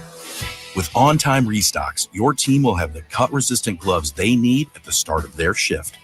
And you can end your day knowing they've got safety well in hand. Call 1-800-GRAINGER, click Grainger.com, or just stop by. Grainger, for the ones who get it done. Okay, guys, maybe we've had a few holiday gift fumbles in the past. I've been there. You've been there. We've all been there.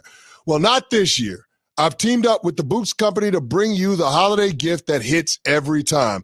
The Bouqs Flower Subscription. Modern bouquets delivered fresh every month. And with my promo code Canty, you'll save 25%. Bouqs flowers are fresh cut from the best farms, so you get bigger, brighter blooms that last way longer. Some are even grown on the side of a volcano. Think about that. No guessing sizes, no wrapping disasters. Just set it and forget it. She gets the bouquet monthly. You'll get all the credit. This is the best husband life hack that scores extra points every time. Starting at $48 plus free shipping, you can skip, cancel, or pause at any time. This is your no-stress guaranteed win. Go to Bouqs.com and use my promo code Canty to get 25% off your first order. Go to Bouqs.com, promo code Canty. That's BOUQS.com, promo code Canty. Hey, fans! Welcome back to Fansville's Cheers and Tears. Oh. Okay, so like everybody deals with losing, right? To a rival on a last-second field goal. Whatever, it's fine. I'm totally fine. But I cope with losing with an ice-cold Dr. Pepper. Those 23 flavors are like so delicious. They totally wash away the pain of your college football team taking a big fat L. College football. It's a Pepper thing. Some people just know you can save money on car insurance by checking Allstate first. Like, you know, to check if they're going for it on 4th down before going to the concession stand. Yeah, give me 3 hot dogs, 2 jumbo touchdown, baby! What?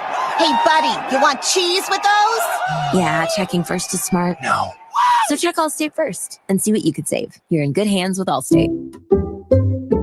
Potential savings vary, including based on how you buy, subject to terms, conditions, and availability. Allstate North American Insurance Company and affiliates, Northbrook, Illinois.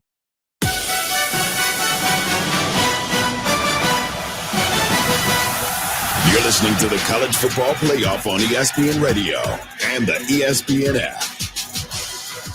Nick DeLuca back here in our College Football Live studios. College Football Halftime Show on ESPN Radio, built by the Home Depot. First scoreless first half in CFP history. Miami and Texas A&M 0-0 through 30. Miami with 69 total yards. A&M first half drives, 3 punts, missed field goal, turnover on downs, and fumble. Ole Miss and Tulane coming up next. Let's bring in ESPN college football analyst Sam Acho, who is on the call in Oxford. Sam, let's start here. Game 1 of the Pete Golding era. Lane Kiffin's exit well documented. I know coaches and players have said business as usual, but how much of an impact do you think that has in this game? I think there will be a big impact in this game. Pete Golding is a defensive play caller, and he usually calls the games from up in the booth. Well, now as a head coach, he'll be down on the field. So not only is there a difference in how he's going to call the defense, but also he's not just calling the defense, he's also coaching the team. So I think about decision-making and critical 4th downs, or maybe something's happening on the offense that he wants to address. I'm interested to see how Ole Miss handles this coaching change. Yeah, certainly an adjustment. Trinidad Chambliss has had an outstanding season, new play caller with Charlie Weiss Jr. today. On a big stage, how ready is a guy who's key to the whole operation for this moment? Well, Chambliss is as cool as the other side of the pillow. You get a chance to talk to him or listen to him talk. He has a sense of confidence about him. Won a national championship at the D2 level. He's played big, competed with Austin Simmons, found a way to earn the starting spot. So I don't have a lot of concerns for Trinidad Chambliss. He's a former basketball player, so he feels like he's a point guard on the field. I expect to see more of that today. Talking with ESPN college football analyst Sam Acho. Sam, on the Tulane side, blown out in Oxford in September. How much do you think that's on their minds as they head into this matchup? It is, but it isn't. The part that is on their minds is the fact that they've played here before and they've played this team before, so they know what to expect. The part that's not on their mind is the fact that Tulane feels like this is a different team. They feel like they've evolved and they've grown. This game wasn't played 2 weeks ago. It was played about 2+ months ago. And so Tulane, they feel like they've gotten in a better groove. They found who's supposed to be where when it comes to position flexibility at the receiver position. And I think Tulane is going into this game with not only a high amount of confidence, but also a high level of knowing that they have nothing to lose. So they might be bringing out all the stops. Sam, Tulane dealing with some of the same distractions as Ole Miss, with head coach John Sumrall making his way to Florida. How confident should we be that they can hang in this game this time around, and what's the key for them to stick with the Rebels? Well, the key for Tulane is going to be, can they defend the top 5 rated passing game that Ole Miss has? Tulane struggles, at least historically has struggled when it comes to stopping the pass, versus UTSA gave up nearly 400 yards through the air. So that's going to be the key. What I'll be looking for early is, what does coverage look like? Are they going to simplify some of what they do? It's going to be more, is there going to be more man, more zone, Tulane defensively? That's going to be their only opportunity, in my opinion, to stay in this game. It can be done, but they can't perform like they did when they played Ole Miss before, or in their other loss when they played UTSA. So much made of Lane Kiffin's exit, Sam. What's the environment like in Oxford right now? Well, so it's still building. The environment is still building. I see some of the students, they're starting to trickle in the left side of the end zone. Some of the players are on the field. You can listen to some of the interviews that you go throughout the week. And yes, players say that it's business as usual, but I'm excited that as the hours and minutes continue to get closer, to see how the stadium actually feels with this environment. ESPN college football analyst Sam Acho. Sam, thanks so much for the time. Good luck on the call this afternoon. Thank you. So many changes for the Rebels over the last couple of weeks. Pete Golding taking over as head coach, making his debut today. Here's the new HC with our Alyssa Lang. All right, thanks, Nick. Here with Ole Miss head coach Pete Golding. Coach, the message to your team ahead of this historic playoff match here against Tulane, what have you been telling them this week? Obviously, I think they put themselves in this position, and so I think they're ready to get back to football. I just want to make sure there's a lot of excitement around the game, that we are focused on the preparation part of it and how well we practice and doing the little things right, because excitement's one thing, but execution's another. So it's a team that we played before, but I think they're ready to go. How would you evaluate where you are from a health standpoint, potentially maybe seeing Antonio Kite out there today? Yeah, I think for this point in the year, we're as healthy as you could, hope for. Obviously, he's missed several games, big part of our defense and kind of how we rotate coverages. So we're expecting him to go today, pretty healthy on offense. Quan's been banged up a little bit this year, but he's healthy, ready to go today. So we feel pretty good. What are you anticipating seeing from this Tulane offense compared to what you saw back in September? They do a great job formationally, creating extra C gaps, a lot of shifts, a lot of emotions, a lot of alternative plays. Several plays, guys are going to touch the ball twice. So a lot of gadgets. We got to be really sound. Backside of our defense has to play really well, really smart. And we got to tackle really well in space. And I think, with the +1 run game, math becomes an issue at times. And they got some guys on the perimeter they can take shots with. So we got to be smart and mix it up. Finally, Coach, when was the last time you and John Sumrall FaceTimed this week? FaceTime, I think maybe Sunday. We've talked several times. Good buddy of mine. Thanks, Coach. Good luck. Appreciate you. Nick, back to you. Thanks so much, Alyssa. Get you today's trivia question brought to you by Dr. Pepper. Ole Miss's Trinidad Chambliss has 7 300-yard passing games this season. Only 3 players in Rebels history have had more in a single year. Who are they? The answer, Chad Kelly, Jackson Dart, and Jordan Ta'amu. Brought to you by Dr. Pepper. It ain't college football season without the delicious taste of an ice-cold Dr. Pepper. College football, it's a pepper thing. Coming up on the Home Depot halftime report, Texas A&M and Miami trying to survive and advance with a trip to the Cotton Bowl on the line. You're listening to College Football on ESPN Radio and the ESPN app. Quick break. Let's talk defense. Football's on your screen, but peace of mind starts at home. Blink Outdoor 4 security cameras offer up to a 2-year battery life and Sync Module XR, so you can cover more space without constant maintenance. No wires, no fumbles, just easy coverage that works in the background. You've got your team on the field, now get your defense at home. Get Blink today at the Home Depot. How doers get more done. Which teams are making moves and which teams need to just flat out move? Your Saturday means I'm locked in and ready for First Take right here, Monday, 10 a.m. Eastern on ESPN. Football Sunday on ESPN Radio. We have to win out to get in the playoffs. To win the division, we have to win out. And we know that. That's as plain and simple as it is. The Tampa Bay Buccaneers and the Carolina Panthers tied for first place in the NFC South, and they go head-to-head in Charlotte this weekend. We know what's in front of us right here with the Bucs. This is our job, and it goes through the holiday season. We have to be able to focus on this opponent this week. The Panthers at the Buccaneers. Coverage begins tomorrow at noon Eastern, with kickoff at 1 Eastern on ESPN Radio. Feel that? Monday Night Football gift wrapped in pressure. Feeling Brock Purdy packing presents for the 49ers. That play was holiday magic. Feeling Phillip Rivers and Jonathan Taylor trying to charge down the stretch. It's the most wonderful time of the year. Feeling season's greetings and seasons on the line. Feeling all the feels for 49ers Colts. Monday at 8 p.m. Eastern on ABC, ESPN, and Disney+. Also streaming on the ESPN app. Amber and Ian. The University of Michigan has fired its head football coach, Sharon Moore. Jake Butt, former Michigan tight end. Sum up what it would be like right now if you're one of the leaders on the team. I would be pissed off. When Jim Harbaugh first got to Michigan, there was this big push of like what it means to be a Michigan man. These actions are in direct contradiction to the principles that I thought what a Michigan man stands for. Amber and Ian, weeknights at 7 Eastern on ESPN Radio.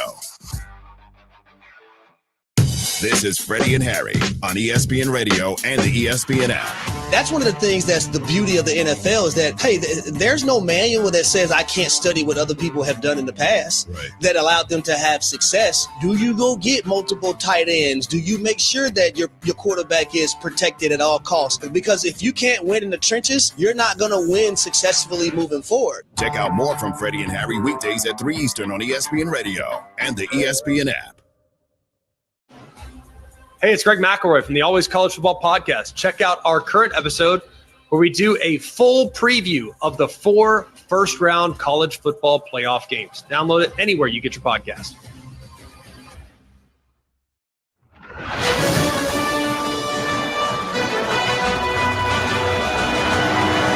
This is the College Football Playoff on ESPN Radio and the ESPN app. This is for the halftime lead. We're scoreless. Officially, Carter Davis attempt from 40. Crowd buzzing. Snap placement is down. Kick is up, and it's wide left, wide right, no good. Never had a chance. Wind or nothing. Push to the right, and we are scoreless at the end of the first half.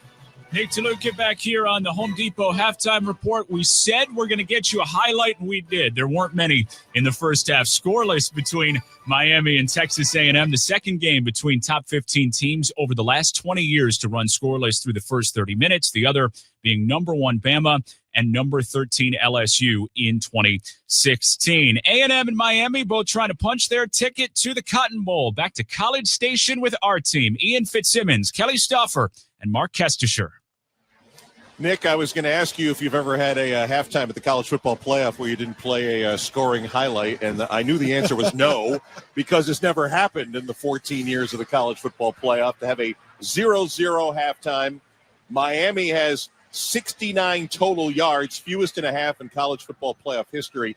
Kelly, it feels like A&M has done the better job moving the ball, but both teams, 3 field goal attempts. The A&M attempt, when they had a 22-yard chip shot, was too low and blocked it on the other end. The 2 Miami attempts, wind was a major factor. Well, first of all, your comment about A&M moving the football better than Miami did, that's who Miami is defensively. They keep the ball in front and force offenses to methodically drive it in order to get points. So that's kind of playing into the defensive identity for Miami. And one man's futile offense is another man's really good, beautiful defense. And I'm thinking this was beautiful defense, to be perfectly honest with you.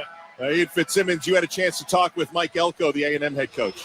He told me we got to get this message to the team at halftime. Let's get back to fundamentals. Tackle better.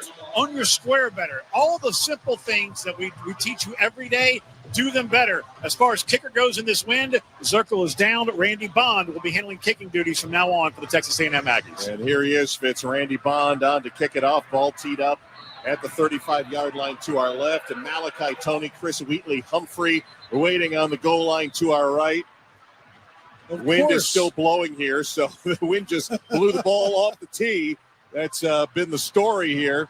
Weather will be a factor in the first. Remember, we had the northern climes last year, game at Notre Dame. We were all in the sub-freezing temperature night game of Columbus, Ohio for Ohio State last year.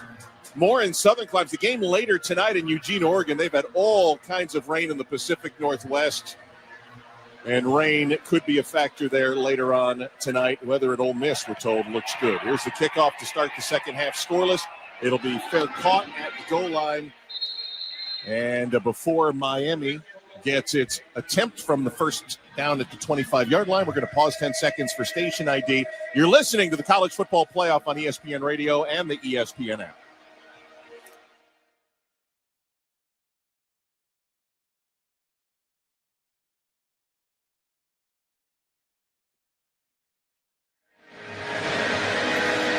Well, in the first half, Miami had all of 69 yards. Carson Beck, 8 of 12, just 31 passing yards. Mark Fletcher, the running back, did have 7 carries for 40 yards. And here we go. Second half, no score from the 25. Beck claps the hands, has the snap, throws. It is caught. Daniels out of the right side, tried to stay in bounds near the 40-yard line and was tackled just shy of it at the 39 by Des Ricks. There we go. There's an offensive juggernaut to start the second half. You have a little bit of softness outside, and Carson Beck just pitches and catches to Daniels on the out route. They had 31 passing yards in the first half, got 15 there.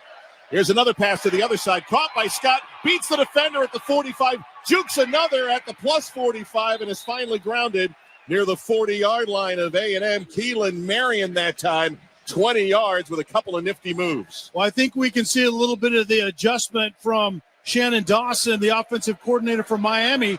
Hey, here's a novel idea. Let's come out and throw the football.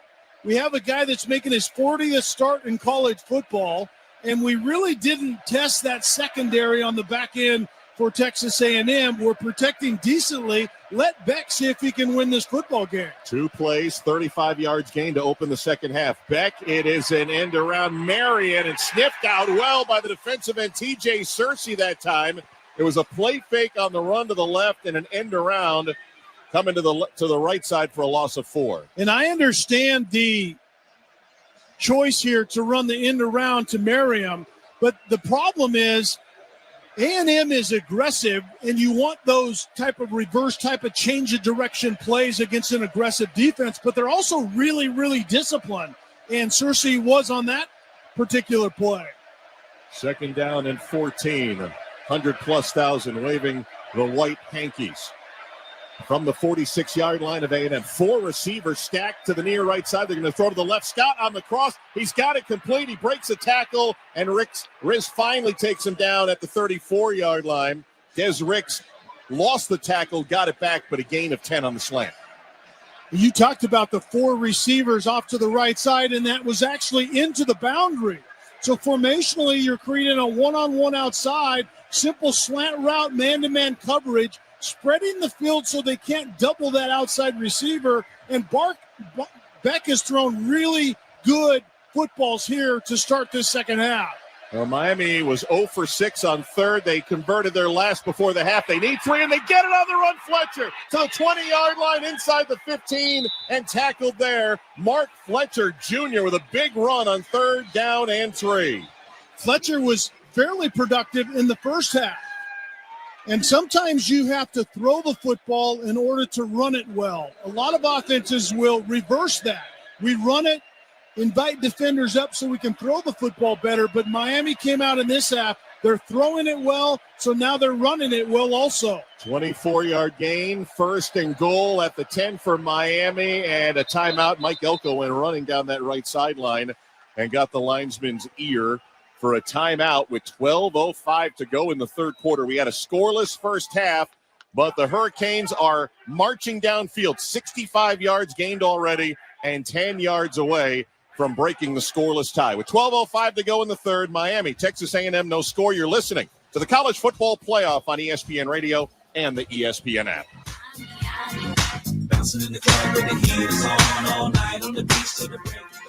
Too much on your list this season? Get 50% off your first 6 months of payroll at gusto.com/small business. Gusto saves you 2 days every month on payroll, taxes, and compliance. So you can go from making payroll to making gingerbread houses, checking your books to decking the halls, spreadsheets to snow angels. Switch before the end of the year and there's no need to transfer payroll history. Now that's a reason to be merry. Choose a future with Gusto and get more time for what matters. For a limited time, get 50% off your first 6 months at gusto.com/small business. Running out of time to find the perfect gift? Aura Frames makes it look like you planned it all along. Preload photos, add a message, and send it ready to display. A personal gift they'll love. For a limited time, save on the perfect gift by visiting auraframes.com to get $35 off Aura's best-selling Carver mat frame using promo code SCORE. Don't forget to mention ESPN streaming at checkout. Now go win the holidays. Terms and conditions apply.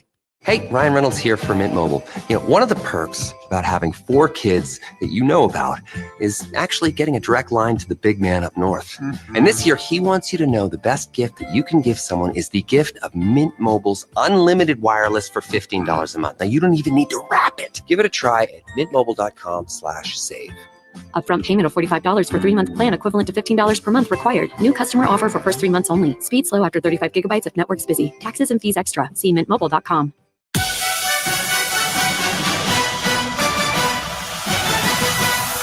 You're listening to the College Football Playoff on ESPN Radio and the ESPN app. Scoreless here in Aggie Land, Texas A&M and Miami. 12:05 to go third quarter. Miami, Kelly Stauffer, the first attack of this third quarter, and it's been profitable so far. And Carson Beck came out throwing the football, had 30-plus yards throwing in the first half, already has 45, 3 for 3, and they've been confident throws also.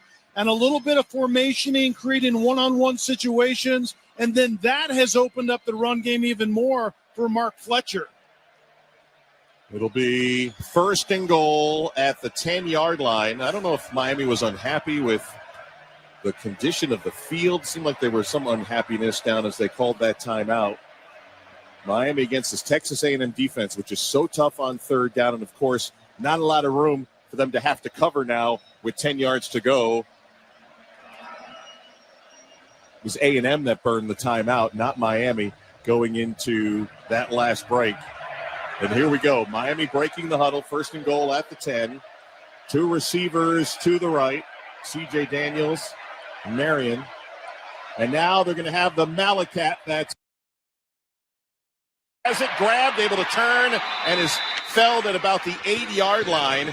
Got hit and dropped him after a 3-yard gain. Cassius Howell and Scooby Williams back from injury that time on the tackle. And yet another creative way to get Malachi Tony involved in the offense. I love the fact that Shannon Dawson makes no bones about it.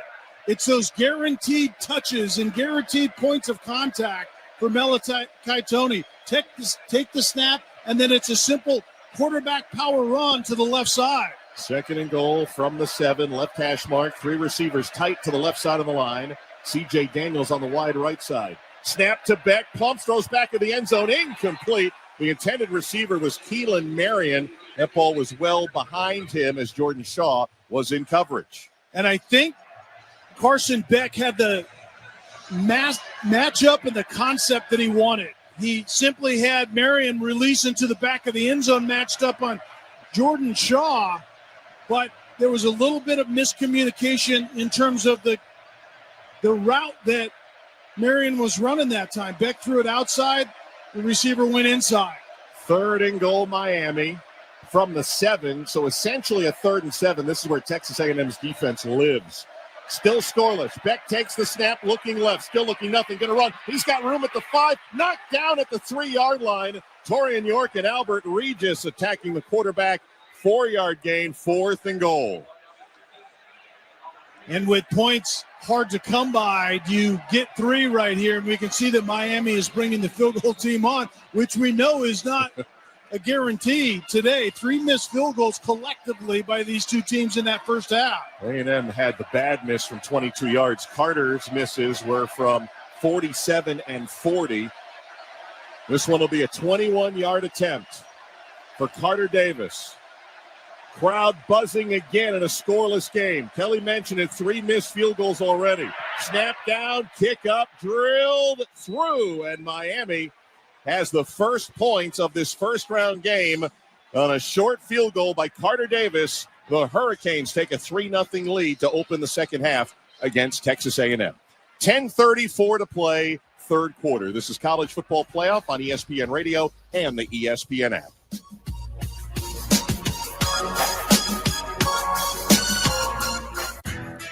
If you're the purchasing manager at a manufacturing plant, you know having a trusted partner makes all the difference. That's why, hands down, you count on Grainger for auto reordering. With on-time restocks, your team will have the cut-resistant gloves they need at the start of their shift. And you can end your day knowing they've got safety well in hand. Call 1-800-GRAINGER, click Grainger.com, or just stop by. Grainger, for the ones who get it done. When it's time to scale your business, it's time for Shopify. Get everything you need to grow the way you want, like all the way.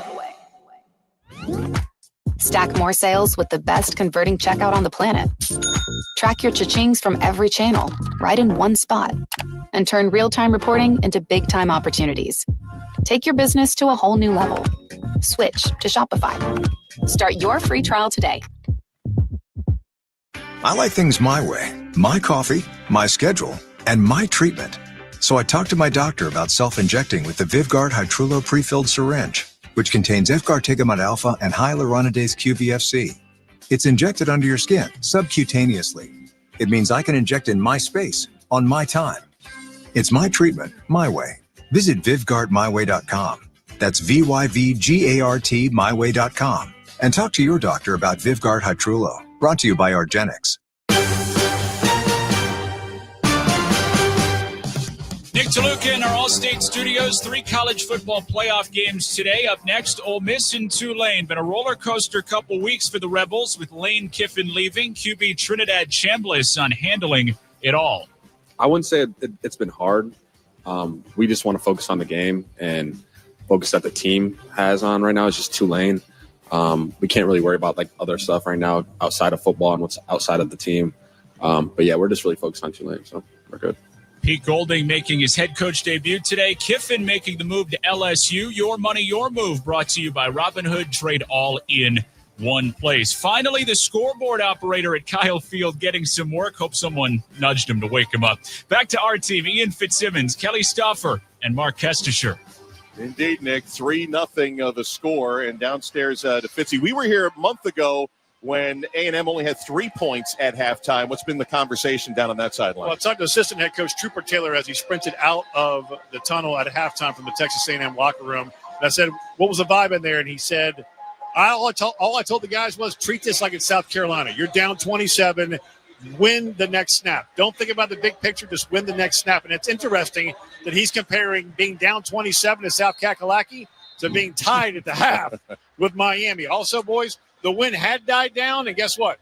Burst it back up. Strength backed up again. There you go. Yeah, during that break, we were like, all right, we got a field goal kicker who pumped it right through the uprights on a 21-yarder, and it felt a little warmer up here and less breezy, but that wind kicking up, and they hold the ball on the tee. Miami does on a kickoff from right to left that will sail over the head of Terry Bussey and into the end zone for a touchback.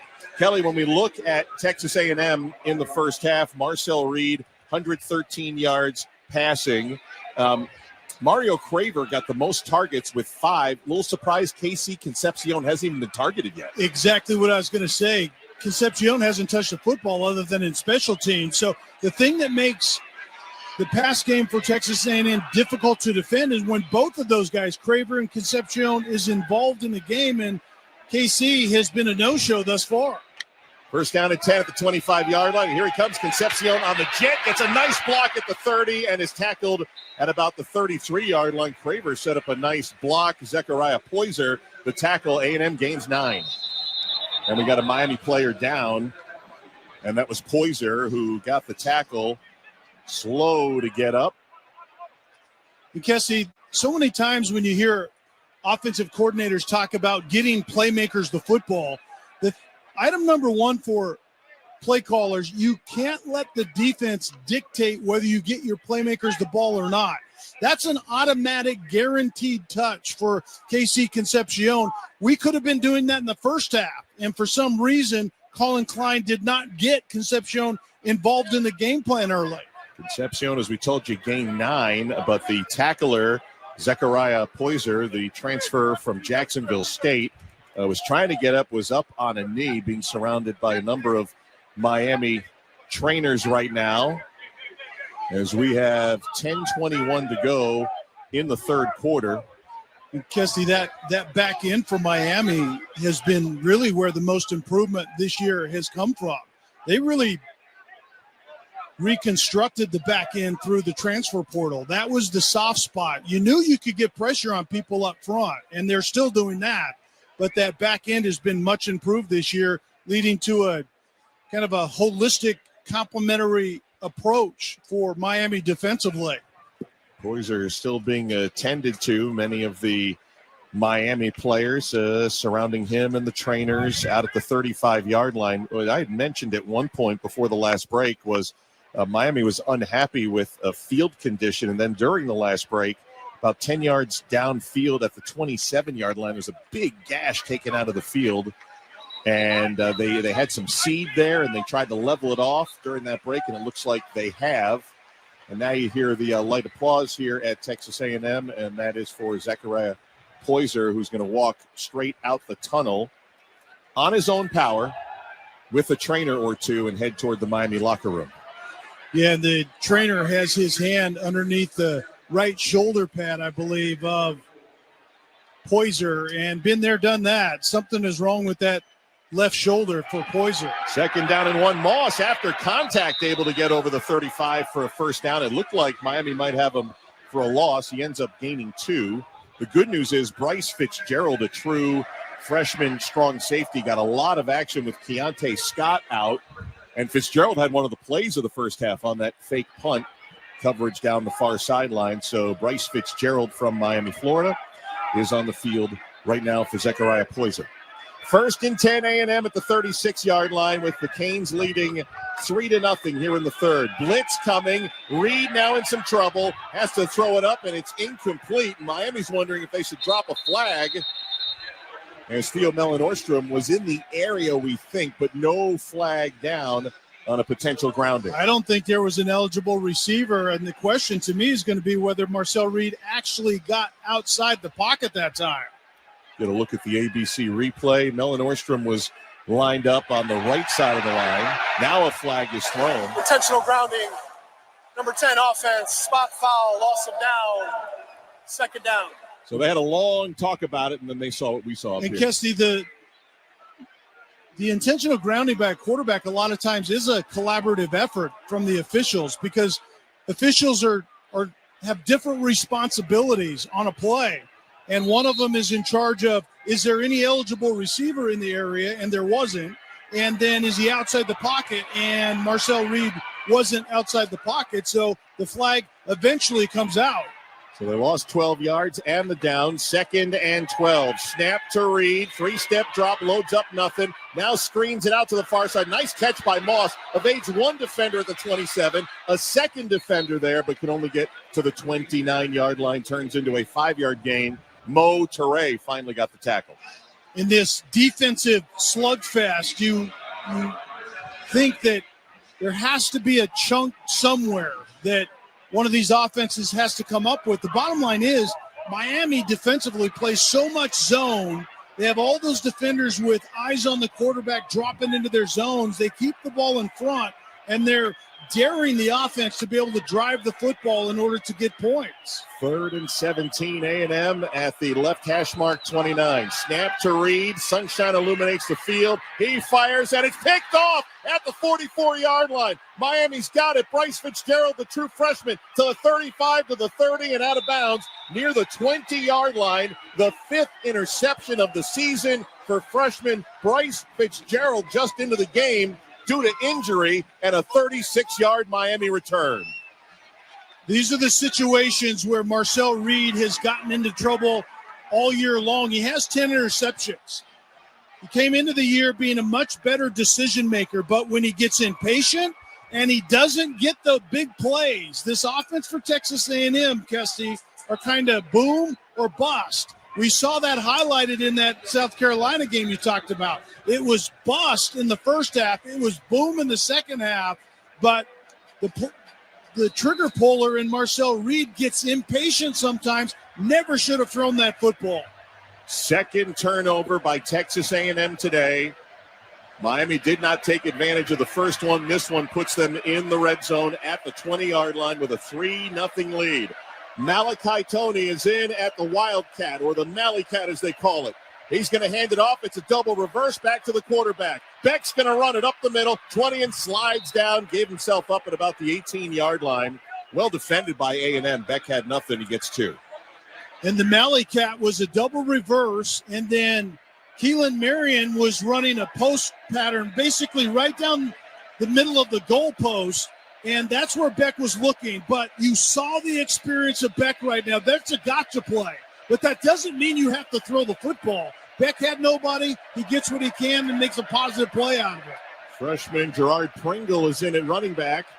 It'll be 2nd down and 8 for the Canes at the 18-yard line of A&M. Snap, handoff, Pringle tripped a bit as he tried to get his footing on the surge and got maybe a yard or two past the 17-yard line. Ratliff gets credit for the tackle, and it's 3rd down. And, Kesty, that's another guy that could change things. Gerard Pringle in this half, he's more of an explosive runner than Fletcher is. Fletcher's more of the pile mover and the attitude and the pounder in that run game. 3rd and 7, a clap by Beck did not draw A&M off. Now he runs up to the line. They get reset. 2 receivers each way from the A&M 17. Snap to Beck, short drop, throwing up the middle, tipped and incomplete. Torian York got a hand on that one, and it's 4th down. And if Torian York did not get a hand on it, Dalton Brooke was coming from his safety position and was going to pick that ball off and might be standing in the end zone about right now if that ball would have gotten through. Beck tried to move Dalton Brooks with his eyes, but as soon as Beck looked that direction, Brooks broke on the football and would have picked it off. Carter Davis on for a 35-yard field goal attempt, missed his first 2, drilled a 21-yarder earlier in this quarter. Placement is low. It is put down. The kick near the left upright. It hits the upright. No good. 3 missed field goals by the Miami Hurricanes, and their lead remains 3-0. What a game. Playing for a spot in the Cotton Bowl New Year's Eve against Ohio State. Miami 3, Texas A&M nothing. And with 7:13 to go third quarter, this is the College Football Playoff on ESPN Radio and the ESPN app.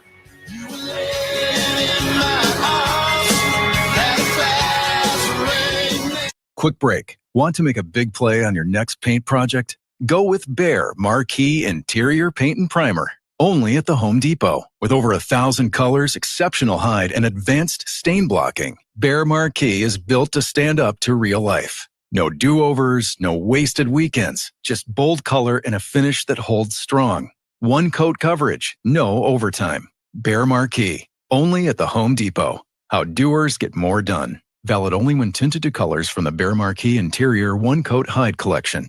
Hey, fans! Welcome back to Fansville's Cheers and Tears. Oh. Okay, so like everybody deals with losing, right? To a rival on a last-second field goal. Whatever, it's fine. I'm totally fine. But I cope with losing with an ice-cold Dr. Pepper. Those 23 flavors are like so delicious. They totally wash away the pain of your college football team taking a big fat L. College football, it's a pepper thing. Okay, guys, maybe we've had a few holiday gift fumbles in the past. I've been there. You've been there. We've all been there. Well, not this year. I've teamed up with the Books Company to bring you the holiday gift that hits every time. The Books Flower Subscription. Modern bouquets delivered fresh every month.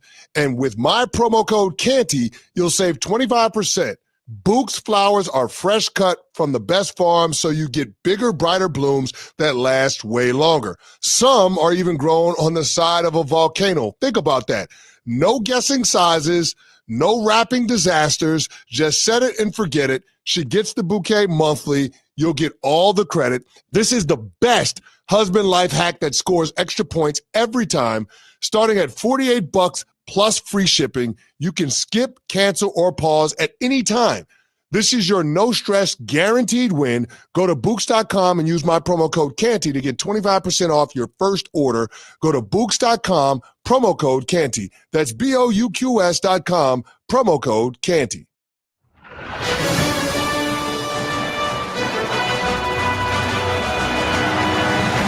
This is the College Football Playoff on ESPN Radio and the ESPN app. 3-0. Miami's lead over Texas A&M remains the same after a field goal attempt off the left upright. Mark Kestisher, Kelly Stauffer, Ian Fitzsimmons with you from Kyle Field in College Station, where the wind has been a-blowing today. But Fitzy, on that attempt, what happened? Well, it's been gusting. So right when the ball was snapped, it was just a howling wind going from left to right. And that ball hit the left upright. The moment that the ball was snapped, the wind died. And so you're aiming about 2 yards outside the left upright. I feel badly for these kickers right now, guys. Because, oh, my goodness. I mean, that thing should have been good, but because the wind died down to nothing, it doesn't go 2 yards inside the upright or 5 yards inside the upright. It hits the upright. Good luck, boys. You know what came to mind? Close your ears because I'm going to cuss.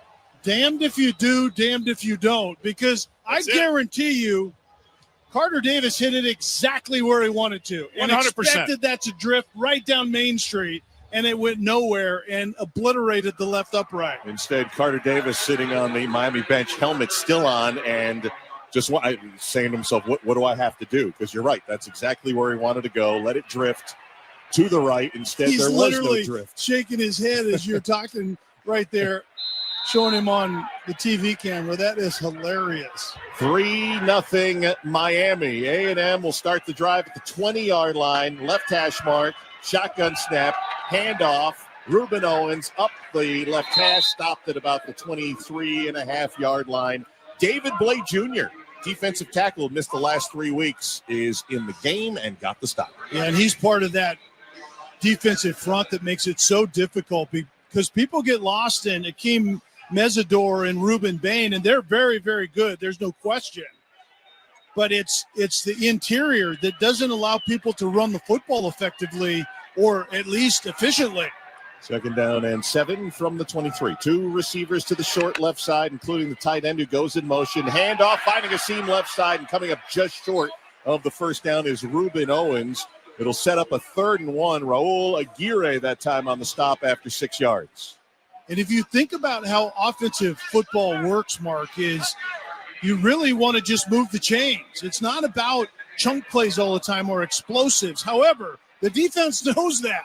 And so they try to funnel to 3rd down as both of these defense do so well. And it's hard to get points consistently if you don't drive the football or have chunks in there somewhere. A&M has not converted a 3rd down since the first quarter. They need one. They go to Moss, who's just back in the lineup, and he's got it.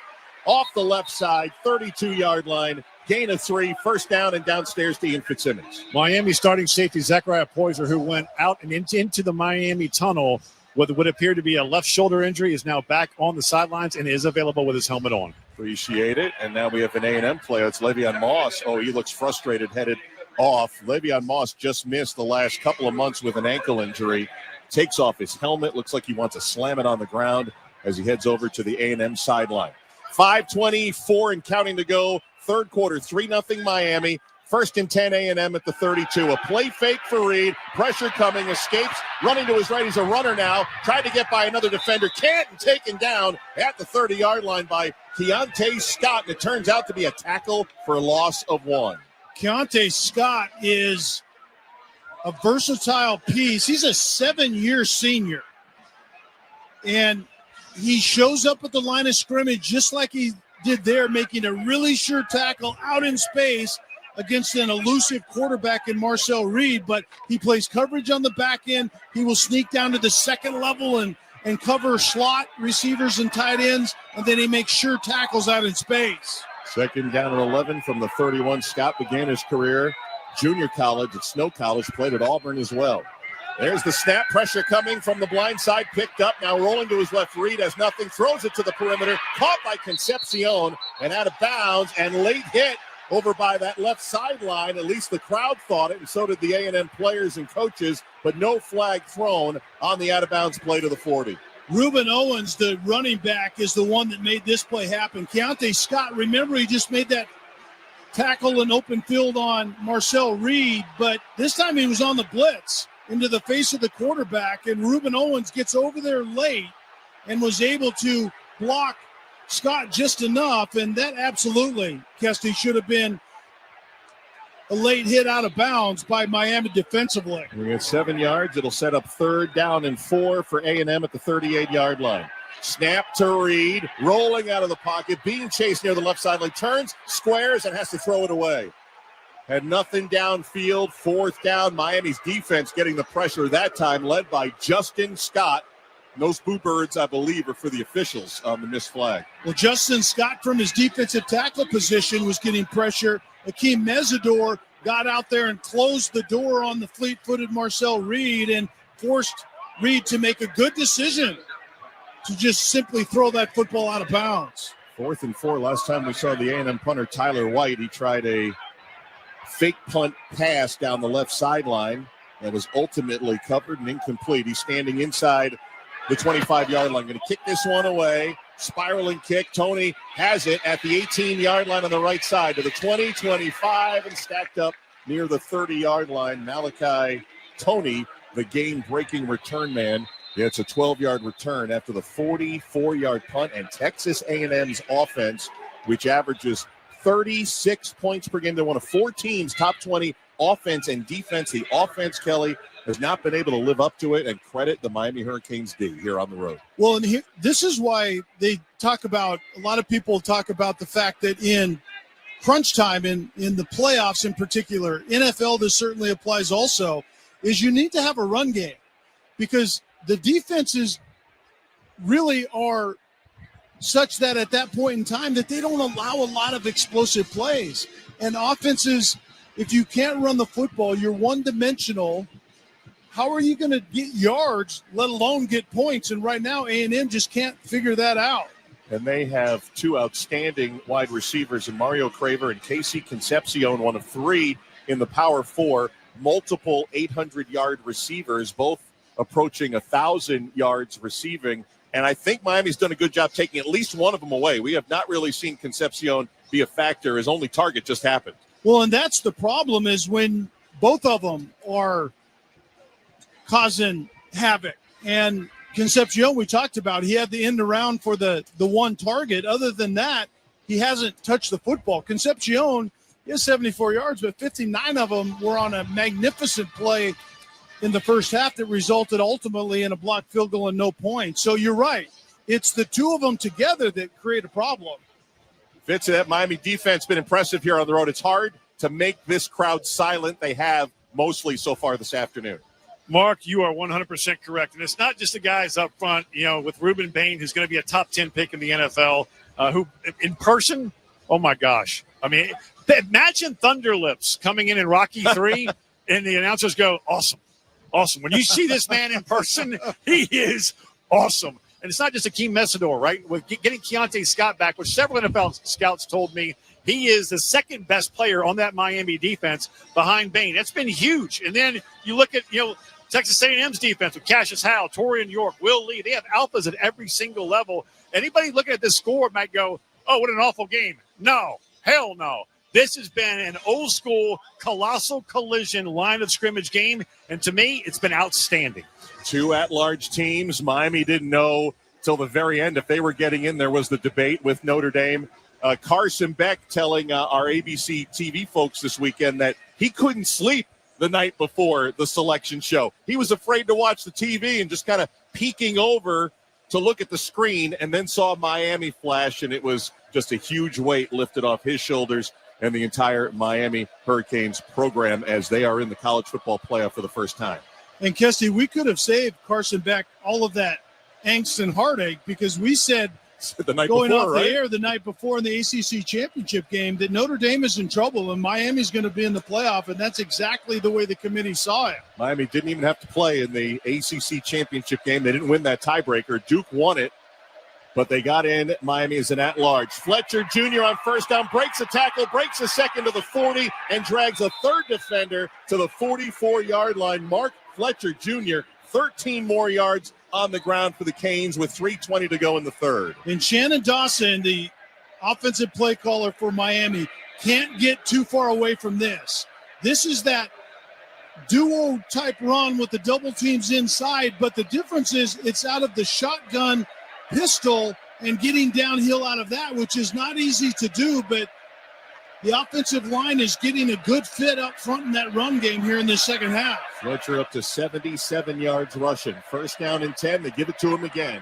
And Fletcher gets to the line of scrimmage and is stopped at the 45-yard line for a gain of 1. Mark Fletcher Jr. from Fort Lauderdale, 2/3 of his yardage comes after contact. And we saw on that long run that he had some contact and was able to get up from it. He was a little slow getting up just a moment ago. Albert Regis is still down on that heavy collision between Fletcher and Regis. Regis, the Texas A&M defensive lineman, is still down on the turf with 2:32 to go here in the third quarter. And we saw why Mark Fletcher is kind of that workhorse in Mario Cristobal's offense. Is we saw him on the field before the game. He is a beautiful looking athlete, 6'2", almost 230 pounds. And he's the pounder, and you need one of those guys. You can have a slasher, and that's more like Jordan Lyle that we really haven't seen much in this game, the running back position. But Fletcher is the attitude behind this physical downhill run game for Miami. Meanwhile, Albert Regis being attended to on the field. Might be head and neck area in that violent collision with Mark Fletcher Jr. And now, Ian, also Le'Veon Moss is headed toward the locker room. What do you got down there? He just walked right past me and he looked right at me, eyeball to eyeball, and just shook his head. And it looks like it's at the same ankle, that right ankle that he was been dealing with since he injured it against Florida on October 11th. Waited a long time to get back in. Perfect timing with the start of the college football playoff. If there is a silver lining, and good news, Albert Regis on his own power is walking off. The silver lining is they got very deep, Kelly, in the running back department. Reuben Owens, E.J. Smith, even freshman Marion Morrow, they did a real nice job without Le'Veon Moss. 2:25 to go third quarter. Miami 3, Texas A&M nothing. Second down and 9. Canes at their 45-yard line. 3 receivers to the near left side. There's the pass juggled and caught out at the 49-yard line near the 50-yard line. Joshua Moore, little used freshman receiver, caught it on that screen and gained maybe 4 yards. A run pass option. It's a zone run inside to the left.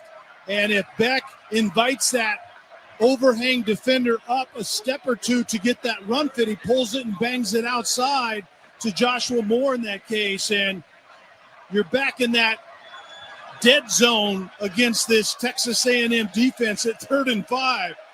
A&M defense, 2 for 10. Miami is converting on third down this afternoon. Third down play, handoff Fletcher, hit in the backfield, escapes it, falls forward, won't get the first, taken down at the 49, the plus 49, about 3 yards shy. DJ Hicks came in for Regis, got the stop, a 3-yard gain. And the offense is staying on the field. It appears now the special teams is creeping out for Miami. I think Mario Cristobal might have thought extra long about it.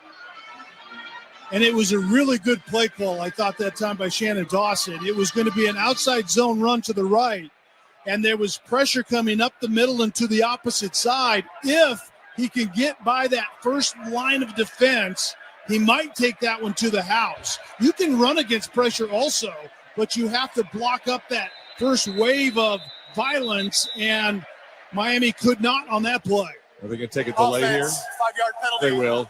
Play clock was running down with all that thought about, do we go for it? Do we send out the punting team? And they're kind of in that no man's land, so they'll take the 5 yards. Ball is spotted back on the Miami side of the field at the 47-yard line. Terry Bussey of Texas A&M standing inside the 10, awaiting this punt with 48 seconds to go in the third quarter. And fielding a punt in this wind is not for the faint of heart either. Dylan Joyce inside his 35-yard line. The Miami punter waiting. Bright orange cleats. Has the long snap. Gets it off high. A wobbler. It dies in the wind, signaling fair catch Bussey, and he makes it at about the 16 or 17-yard line, a 37-yard punt for Miami. A&M will take over, trailing the Hurricanes 3-0. 33 seconds to go here in the third. Mark Kestisher, Kelly Stauffer, Ian Fitzsimmons, our entire ESPN radio crew. First of three, Tulane and Ole Miss will follow us from Oxford. James Madison and Oregon, the 5 seed, will be the nightcap here on ESPN radio. And if you're just joining us, it has been 2 outstanding defenses, and the wind has also played a factor to the tune of 4 missed field goals, 3 by Miami so far this afternoon. Bright sunshine now, feels a little warmer, but it's still gusting down there. First down and 10, A&M from its own 16-yard line. Long snap and a play fake, and now pressure. Return, and he's going to go down. He got hit, he got turned, and then he got taken down at the 7-yard line by Reuben Bain Jr.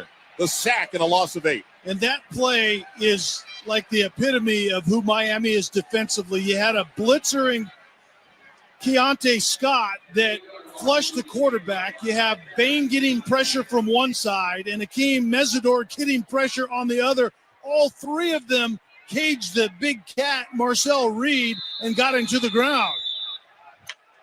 And now before Texas A&M gets to the line of scrimmage, the final seconds have ticked off the clock, and we have a 3-point game going to the fourth quarter. The only 3 points of the game came in the third quarter on a 21-yard field goal by Miami's Carter Davis.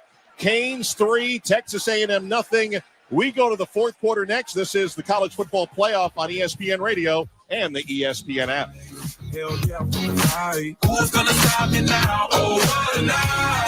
Too much on your list this season? Get 50% off your first 6 months of payroll at gusto.com/small business. Gusto saves you 2 days every month on payroll, taxes, and compliance. So you can go from making payroll to making gingerbread houses, checking your books to decking the halls, spreadsheets to snow angels. Switch before the end of the year and there's no need to transfer payroll history. Now that's a reason to be merry. Choose a future with Gusto and get more time for what matters. For a limited time, get 50% off your first 6 months at gusto.com/small business. When it's time to scale your business, it's time for Shopify. Get everything you need to grow the way you want, like all the way. Stack more sales with the best converting checkout on the planet. Track your cha-chings from every channel, right in one spot. And turn real-time reporting into big-time opportunities. Take your business to a whole new level. Switch to Shopify. Start your free trial today. I like things my way. My coffee, my schedule, and my treatment. So I talked to my doctor about self-injecting with the VivGuard Hytrulo prefilled syringe, which contains Efgartigimod alpha and hyaluronidase QVFC. It's injected under your skin, subcutaneously. It means I can inject in my space, on my time. It's my treatment, my way. Visit VivGuardMyWay.com. That's VYVGART myway.com. And talk to your doctor about VivGuard Hytrulo. Brought to you by Argenix.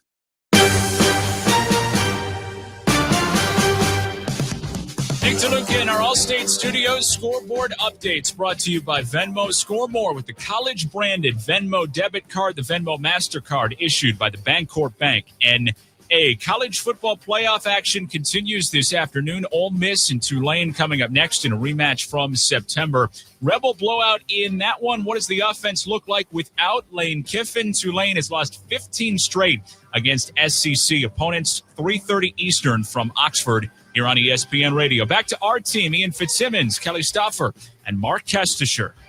Nick, thank you very much. Here's what we do know, Kelly Stauffer, is that whomever Ohio State faces New Year's Eve, they're going to get a really, really good defensive team facing them. 3-0. Miami leads A&M, backed up on their own 7-yard line after the Miami Hurricanes' 4th sack of the afternoon. Man in motion, Craver to the right. Snap. Quarterback looks, throws, and is caught by ABR at the 20-yard line and falls back and forward to the 23-yard line. Now 3 yards shy of the first down. Ashton Bethel-Roman on a 15-yard reception. Kesty, as you noted, Mario Craver was in motion, and he basically goes out and sets down outside in the flat, and then Bethel-Roman runs a curl route. It's a very simple concept. You look curl to flat, and if the curl's open, banging into the numbers, and that's exactly what Marcel Reed did there. Big 15 yards. That opens the playbook here on 3rd down and 3 for A&M. 2 sets of stacked receivers on the left side. After the snap, Reed now steps up in the pocket, throws sideline. ABR makes the catch, going out of bounds. First down at the 36-yard line. Bethel Roman with a 13-yard gain. Akeem Mesidor, the pressure, couldn't slow Reed. Pocket manipulation by Reed allowed him to get the throw off that time to Ashton Bethel Roman. A&M made a substitution. The center judge held up the snap. Now he lets him go. Reed has it under pressure for Mesidor, rolling to the right side and runs and tucks 35, angling out of bounds. They say he crosses at about the 38-yard line under heavy duress from Justin Scott and a 2-yard gain. Kesty, I remember you making a point that it was Terry Bussey that was back to field that punt last time by Texas A&M, and typically that would be KC Concepcion. Am I not wrong? You are correct. I'm just not sure that Concepcion is himself today. Maybe Ian Fitzsimmons can get a little bit more on that, but Concepcion hasn't figured really into this game plan much today.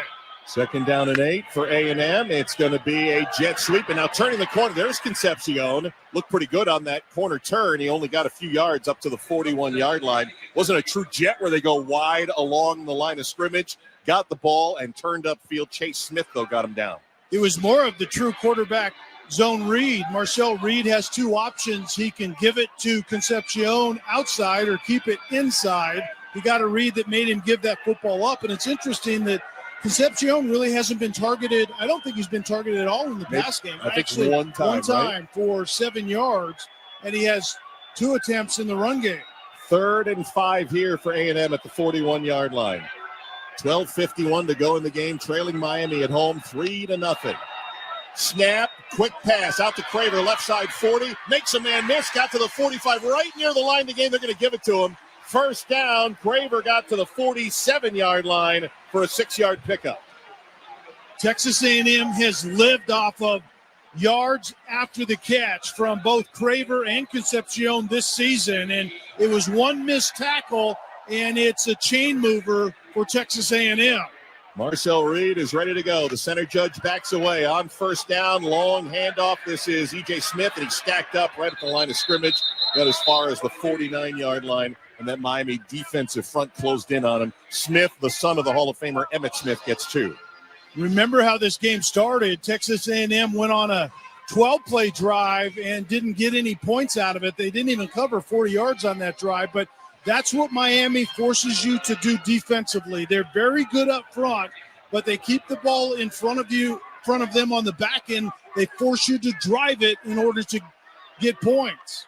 Very sunny, feeling a little bit warmer. 2nd down and 8, and it's a fake on the jet. Now pass to Concepcion, left sideline 50 and out of bounds at the 46 of Miami. It feels like A&M feels comfortable just getting a little chunk yards here and there. A little 5, a little 6, just spread it around, keep it tight. And that's what Miami defensively forces you to do. So it's prove it time. A&M, particularly Marcel Reed, have to prove that they can do this consistently to get down into scoring territory.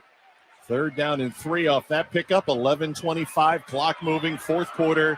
A&M going from right to left, trailing 3-0. And now we've got the nose tackle of Miami jumping offside and bowling over the center. Mark Nabu lays out like a chalk outline down there after David Blade Jr. pushed him down. Offside with contact, number 11. Defense, 5-yard penalty, results in a first down. David Blade Jr. literally is looking down at the football. He plays nose tackle, a 0 technique over the head of the center, or a 1 slightly shaded in this case to the right side of the center, and just gets caught listening to the quarterback instead of watching the football. First down by penalty. 11:08 to go, 4th quarter. Line of scrimmage, the 41 of Miami. A&M has been shut out thus far.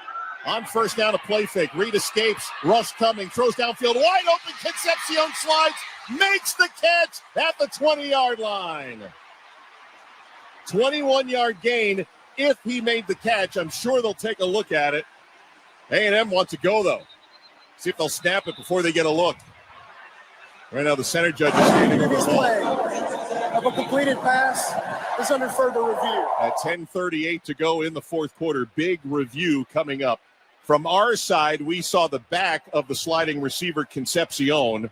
We'll get a reverse angle look, and we'll let you know how they adjudicate it when we come back. With 10:38 to go in the fourth quarter, and I'm not sure he caught this one as we get our first replay. Miami 3, Texas A&M nothing. You're listening to the College Football Playoff on ESPN Radio and the ESPN app.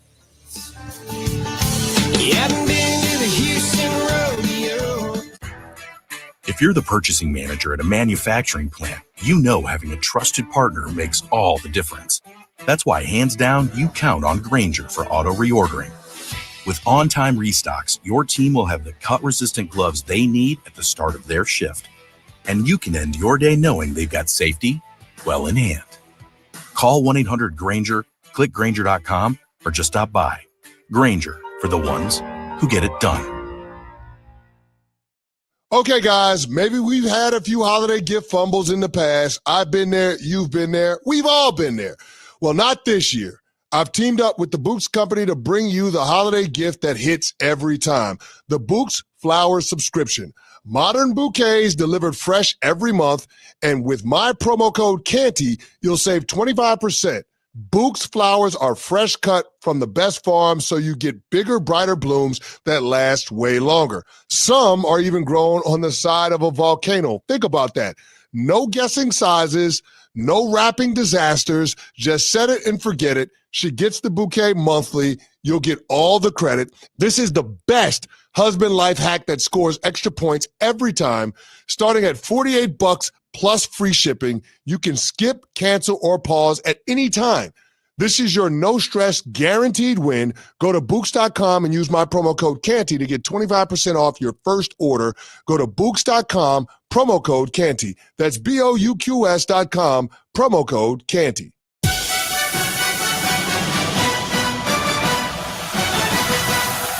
You're listening to the College Football Playoff on ESPN Radio and the ESPN app. Mark Kestisher, Kelly Stauffer, Ian Fitzsimmons from Kyle Field on the campus of Texas A&M University. And as we were going to break, we were just getting a peek of that first replay on a 21-yard sliding reception by Casey Concepcion, and we got the sense it would be overturned. And, in fact, it was overturned. 3-0 Miami leads Texas A&M, and it will be 2nd down and 10 coming off of that break. Tough break for Texas A&M, but the right call. Yeah, and the second time that Casey Concepcion has been targeted in the pass game. Marcel Reed did a good job of manipulating the pocket, sliding up, sliding to his right, and about that time Concepcion was coming open on the over route. And Ian Fitzsimmons had a good report about Concepcion. On a punt return earlier in the game, he got hit, kind of banged knees with the Miami player and wasn't right. Went into the medical tent, came out, and it may have just taken him time to really get caught up again physically. And now it looks like Colin Klein is trying to get Casey Concepcion involved in the game plan a little more now. Colin Klein, who's the new head coach at Kansas State, still the offensive coordinator here in the CFP for Texas A&M. 2nd down and 10 at the Miami 41-yard line. Snap to Reed, throws a wobbler, incomplete for Concepcion. Out on the numbers right, it'll be 3rd down. Ethan O'Connor was covering Concepcion. Yeah, poorly thrown by Reed. And this is what you still see out of Reed, is sometimes his footwork is just not real stellar to allow him to be an accurate passer. And Colin Klein talked about that earlier in the year. What did you work on the offseason? It was all about footwork, creating the right platform, and then him methodically going through and being patient, going through his progressions and making quick decisions. His footwork was not good right there. 3rd and 10. A&M is 0 for 2 on 3rd and long today. Trailing 3-0 to Miami, and they're at the Hurricane 41. Snap to Reed, throws on the slant. It is caught right near the line to gain and being pushed back that time, and the forward progress will be the line to gain, the 31-yard line. Ashton Bethel-Roman with the catch and a clutch 1st down on 3rd and 10. And a really good throw, a quick decision I just talked about, and that was quick on that curl route to Bethel-Roman. 10:15 to go. A&M wants to go tempo here. They were ready to go, and the officials blow the whistles. Ruling on the field was a completed pass for a first down. Previous play is under review. Yeah, they're gonna take a look at the spot. It was real close. The quarterback Reed led Ashton Bethel-Roman right near that line to gain, and then the Miami defenders were all over him. And I wasn't quite sure, looking at it up here in real time, if he got the line. We'll describe what we're seeing on the ABC replay. It was wrapped up.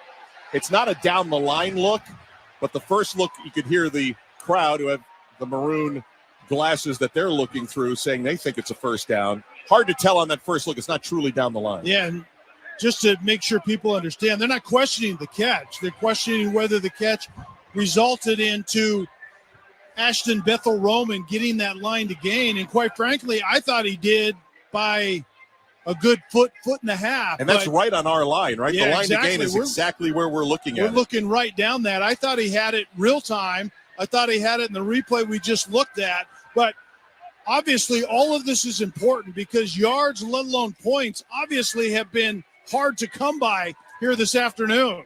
We do have an ABC camera that was right on the line to gain. I don't know if that was the pylon cam down there. And now when they zoom in, it gets really blurry. Unlike all the crime shows you've seen where it gets even more clear when they zoom in from a million miles away. But that's why I think you're right. I think he got it. And that's why all this matters greatly, because defenses have dominated. Offenses have had trouble not only getting points, they've had trouble getting yards and first down. So getting this line to gain, converting and extending this drive is huge for Texas After review, ruling on the field is upheld. First down, Texas A&M. Michael Vandervelde, our referee, has the best news that this sellout crowd at Kyle Field has heard in a while. Upheld. First down and 10. A&M at the Miami 31-yard line with 10 minutes and 11 seconds to go. At stake, the winner heads to the Cotton Bowl against Ohio State in the CFP quarterfinals on New Year's Eve. Yeah, and if people are just tuning in, remember, you think, well, they're already in field goal territory. They can tie the game up. Not so fast. Field goals have been an absolute adventure here today. First down and 10 A&M, right hash mark 31 of Miami. Reuben Owens in the backfield. Le'Veon Moss went out earlier in this half. Pass to the near side, caught. That's Craver, spun, stays on his feet through contact at the 20, and is finally dropped at the 19-yard line in the red zone. 12-yard gain, acrobatic move by Craver. Quick decisions by Marcel Reed, getting the ball out to playmakers in space. That's what Texas A&M is banking on. Yards after the catch, like we saw to Craver right there. Another Miami player down. This time it's Ahmad Moten, their backup defensive tackle. Got a lot of action when David Blay Jr. was out the last month or so. He was down at the 38-yard line. Right now, 9:44 to go, fourth quarter. Miami 3, Texas A&M nothing. We'll see if anyone could put it in the end zone this afternoon. But if not, you feel for the kickers. I was looking over at Carter Davis, who has the only points of this half, hit the left upright on his last field goal attempt. I don't know if he always hangs out on the bench with his helmet on, but he has not taken that helmet off and has been slumped the entire time. And kickers can get in their own head fairly quickly. Let's be honest about that. And I'm not so sure what Carter Davis is telling himself about where do I have to start this next one when I get an opportunity to kick it. But we're just seeing a stat on television. We talked about the use of not just Mario Craver, but the importance of both of them, KC Concepcion, almost identical numbers on the entire season. Got a medical timeout here as Miami continues to look at Ahmad Moten, so we'll step away with 9:44 to go. Fourth quarter, Miami clinging to a 3-0 lead over Texas A&M. This is the College Football Playoff on ESPN Radio and the ESPN app. Quick break. Want to make a big play on your next paint project? Go with Behr Marquee Interior Paint and Primer. Only at the Home Depot. With over 1,000 colors, exceptional hide, and advanced stain blocking, Behr Marquee is built to stand up to real life. No do-overs, no wasted weekends. Just bold color and a finish that holds strong. One coat coverage, no overtime. Behr Marquee. Only at the Home Depot. How doers get more done. Valid only when tinted to colors from the Behr Marquee Interior One Coat Hide Collection. Hey, fans! fans! Welcome back to Fansville's Cheers and Tears. Oh. Okay, so like everybody deals with losing, right? To a rival on a last-second field goal. Whatever, it's fine. I'm totally fine. But I cope with losing with an ice-cold Dr. Pepper. Those 23 flavors are like so delicious. They totally wash away the pain of your college football team taking a big fat L. College football, it's a pepper thing. Hey, Ryan Reynolds here. Wishing you a very happy half-off holiday because right now Mint Mobile is offering you the gift of 50% off unlimited. To be clear, that's half price, not half the service. And Mint is still premium unlimited wireless for a great price. So that means a half day. Yeah? Give it a try at mintmobile.com/save. Upfront payment of $45 for 3-month plan equivalent to $15 per month required. New customer offer for first 3 months only. Speed slow after 35 gigabytes if network's busy. Taxes and fees extra. See mintmobile.com.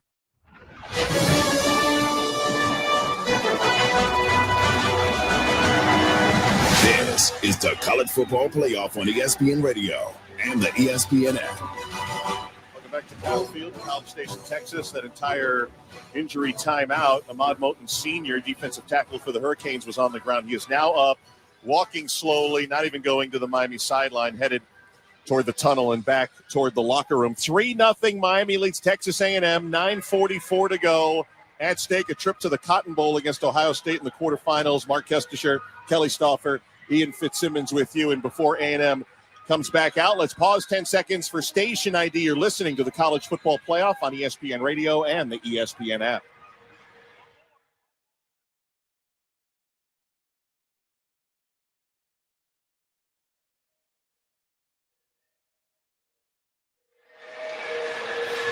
Kelly, we went down pregame and stood behind Carson Beck, the Miami quarterback.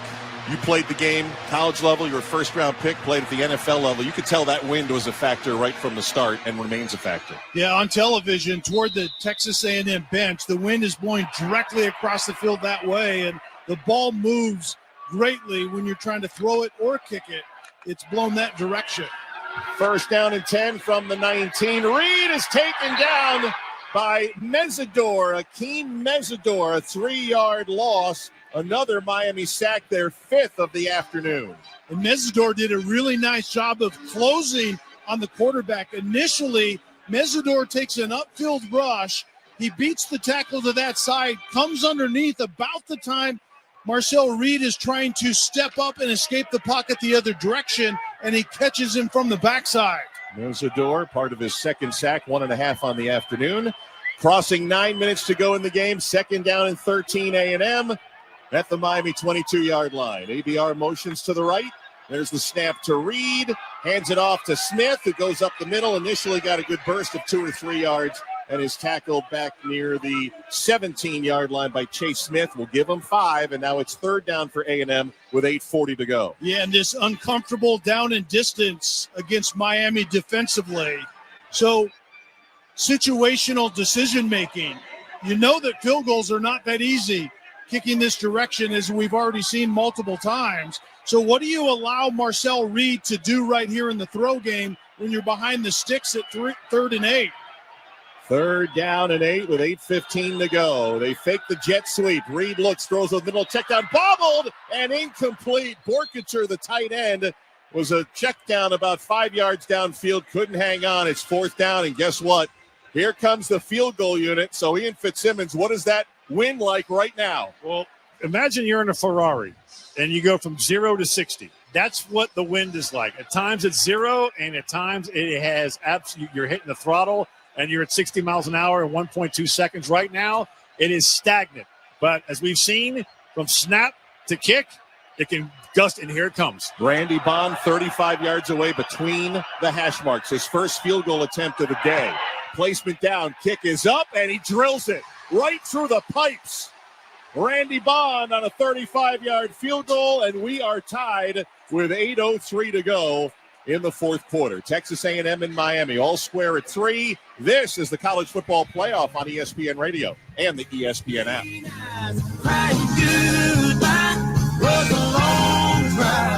Too much on your list this season?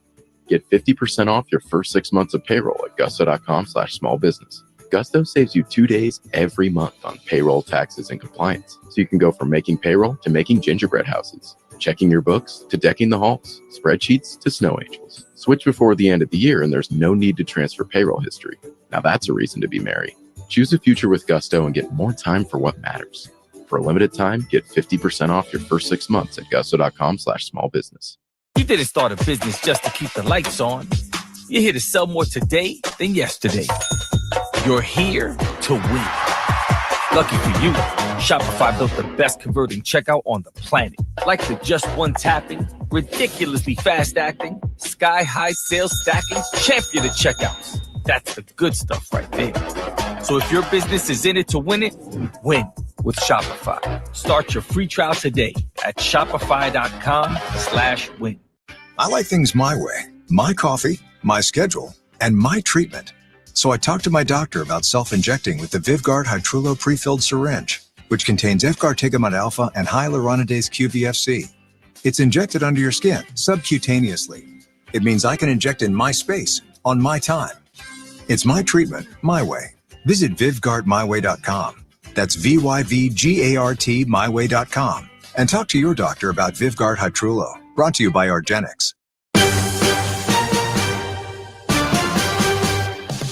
Nick DeLuca in our All-State Studios. Good one in College Station. Game 2 of the day coming in Oxford. Pete Golding makes his Ole Miss head coaching debut, says he's leaving program changes up to the players. Like, hey, if you felt like it had an impact on the game and it helped us win or lose, then let's do it.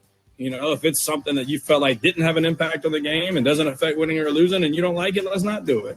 And so we're not trying to keep everything exactly the same. You know, if it didn't impact winning or losing, we're not going to do it. And there's some things that I feel like do impact winning that we haven't done, we're doing right now, and changes some of those things. But to me, that's about the players. That's not a decision that I'm going to make. Ole Miss and Tulane, 3:30 Eastern from Oxford. Back out to our team, Ian Fitzsimmons, Kelly Stauffer, and Mark Kestisher. Looking forward to the rest of the day, along with everybody else, Nick DeLuca and Kelly Stauffer. We may be talking about field goal operation by the time this game is all said and done. That was a good field goal, but was not easy. Tyler White, the holder. Yeah, Tyler White catches it well, but the laces were never turned. So Fitz can speak more about this. The laces were directly back, but the key was Randy Bond made a very confident strike of the football, and that's what won out right there in that win that has given everyone else fits today.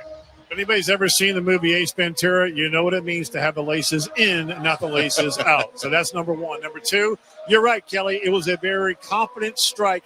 He picked his spot, and he drilled it. Now, it moved about 3 to 4 yards. Yeah, it did. But, because as I mentioned, that win was nothing, and all of a sudden he kicked back up again. But it was a confident strike. Bond's going to be going the rest of the way for the Aggies. Hey, Fitzy, I know the laces to one side or the other. You like them in front, but what happens if the laces are directly at the kicker? Does that matter at all? Oh, my gosh. You know the answer to that, Kelly. But, yeah, it's you can't get that firm, hard strike on the ball with the laces in. It's kind of like when you hit a 7-iron flush right on the screws, or your driver right on the screws. For you golfers out there, you can't do that when the laces are in. You're not going to get as much power behind it. And you also, it might not be as accurate. It can go right or left. Yeah, it tends to knuckle a little bit for sure. Randy Bond, after that tying field goal, having trouble, the wind blowing the ball off the tee. And so he calls for someone to hold it for him. And with 8:03 to go in the fourth quarter, we're back tied 3-3.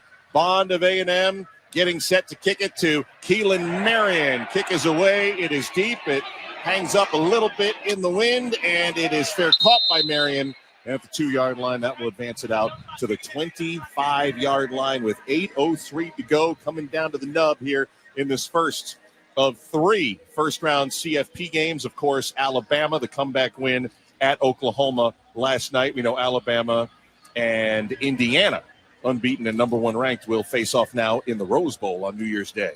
We'll have that game here on Crew's headed there. ESPN Radio, the Rose Bowl, one of my favorite places to do a game. Boys, we have to just understand that 3 points may win this football game here shortly. Yes, and it's not out of the realm that one of those gusts of wind that tend to blow up from time to time could end up determining this thing. Well, Kessie, do we have an offsides penalty? They're going to make them re-kick it. Looks like there was an offsides penalty against Texas A&M on that kick. Yeah, I think we might have, but I think that goes into the decision making that, play calling right now, because it's almost like a quasi 2-minute situation. What do we need? Well, we really need a realistic field goal attempt. We don't even need to really get this ball in the end zone. Obviously, that would be great, but in terms of play calling, we need 3 on the board, Carson Beck. So, A, don't put the ball in harm's way and let your decision-making determine where you go with this thing, knowing that 3 may very well win this. Penalty means they got to kick it off from the 30, 5 yards back. Kickoff is underway. It's a good one. And Keelan Marion is going to let that one sail into the end zone for a touchback. Marion was hoping another short kick, and he could get a good return. He was standing at the 10-yard line. As both these teams have had long drives, both of them have settled for a couple of field goals here in the second half. We had the first scoreless first half in the 14 years of the college football playoff, and now Carson Beck and company back on the field. Beck still only 80 yards passing, 12 of 18. Mark Fletcher Jr. has been a big part of their offense, 11 runs, 81 yards, and 100,004 and 122. Making noise here. They want A&M's defense to hold the Canes. From the 25, Beck takes it, hands it off. Fletcher finds a hole, breaks a tackle 35, and is dragged down across the 40-yard line by Dalton Brooks. A big run to open this series of 16 yards. And Kessie, on this play is where you see the freedom that Carson Beck is given at the line of scrimmage. He gets his team into the right play. He calls the receiver, C.J. Daniels, in to actually be a lead blocker, leading Fletcher in. But he had to make that adjustment. He does it late. He waves him in, and Daniels had a decisive block on that really productive run. Yeah, nice big hole, and now Fletcher up to 97 yards rushing. First down and 10 from the 41. It is a play fake. Stepping up, throwing on the cross, complete to Tony. He's got it at the 50. Breaks a tackle, lost the ball, and Texas A&M jumps on it. Miami's first turnover gives A&M the ball at the 46-yard line. Damian Sanford, the recovery for the Aggies. And sometimes with players that count on yards after the catch, sometimes they can get loose with the football, and this is an interesting development. Remember, Malachi Tony has a story as a freshman in high school, going in on a decisive drive to win the state championship. He fumbled the football. His team loses the state championship. He still has a picture of that play on his phone that motivates him daily. And Malachi Tony puts the ball back on the turf in a critical situation right here. Dalton Brooks got it away from him. Miami had only lost one fumble the entire season. One of 5 teams in the FBS with only one lost fumble, and a critical one here. 7:11 to go. A&M gets the drive start at the 47-yard line. Snap, handoff. Owens nowhere to go. Tried to get to the right, stacked up at the 47-yard line. No gain. Miami is so good defensively, mainly because of what we just see. They just don't allow people to run the football. Coming into this game, less than 90 yards on the ground did they give up. That's why they only give up less than 2 touchdowns. Good defense starts with defending the run first, and then if you defend the run, you earn the right to get after the quarterback, and Miami can do that defensively as well. Coming up on 6.5 minutes to go in a tied game, 3-3. Second down and 10 for A&M. Reed's going to pass, throws it. It is caught by Bussey at the 45-yard line, stacked up, trying to escape, and able to push his legs back a few extra yards, past the line to gain to the Miami 42-yard line for a gain of 11. It's that same concept that is giving that zone defense for Miami trouble. It's a little stop route or a snag route, a curl route, and then a flat route. Snap to Reed on first down, going quick, hops in the pocket, nowhere to go, and he is walled off. And he will actually take a sack there because they lost a yard back to the 43-yard line, a loss of 1. We're under 6 minutes to go in the game, tied at 3. And Kessie, that concept is a curl flat. It's an elementary concept. And so the curl route runs down. It's an inside receiver, slot receiver. Sometimes it can be a tight end. but he finds a void in the zone outside. And then you outflank that coverage with a flat route. And then the quarterback reads it curl to flat, and that's worked really well for Texas A&M in the second half. Second down and 11 off the snap. It is a play fake and a keep by Reed. Hops to the 40 and is caught and dropped at the 38-yard line by Wesley Basaint. Nice job by the linebacker to get the quarterback down after 5.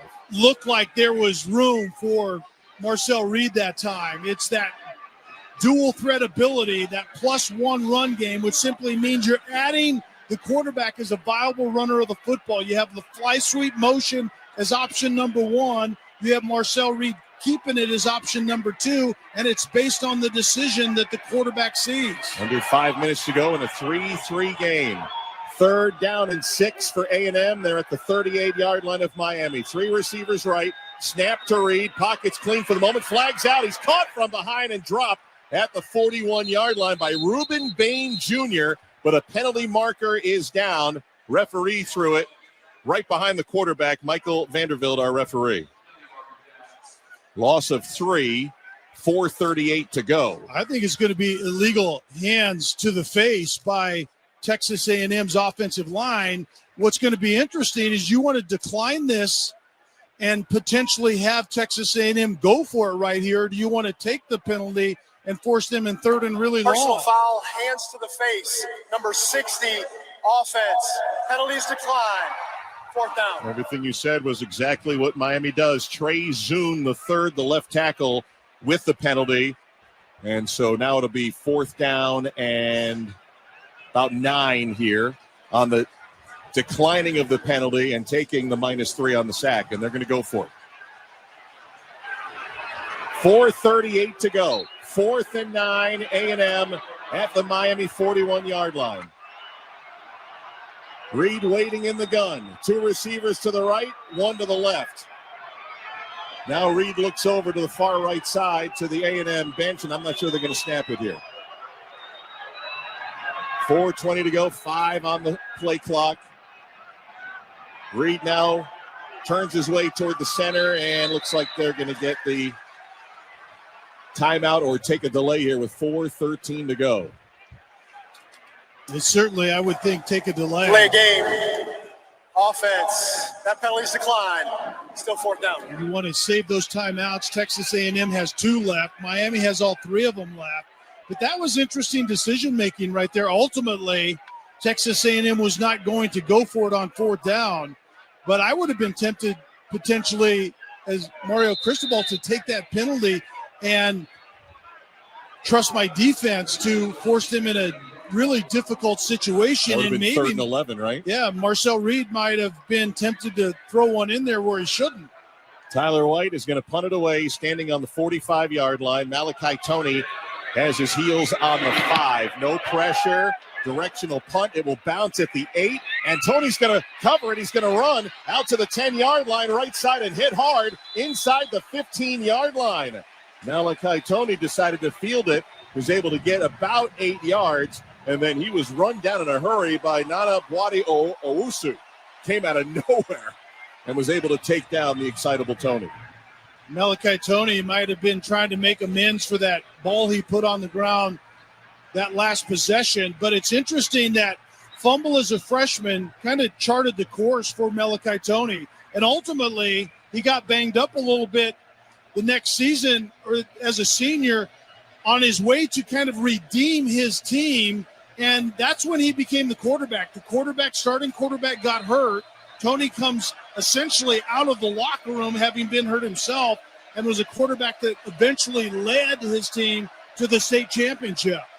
4:02 to go, tied at 3. Miami on the road at A&M starts this drive at their own 14. Handoff Fletcher up the middle, bust through 20, 25, 30, right sideline 40, has a defender on him at the 50. They can't get him down, and finally get him down at the 30-yard line of Texas A&M. Dalton Brooks got the tackle, but not before Mark Fletcher Jr. goes way over 100 yards on a 56-yard run.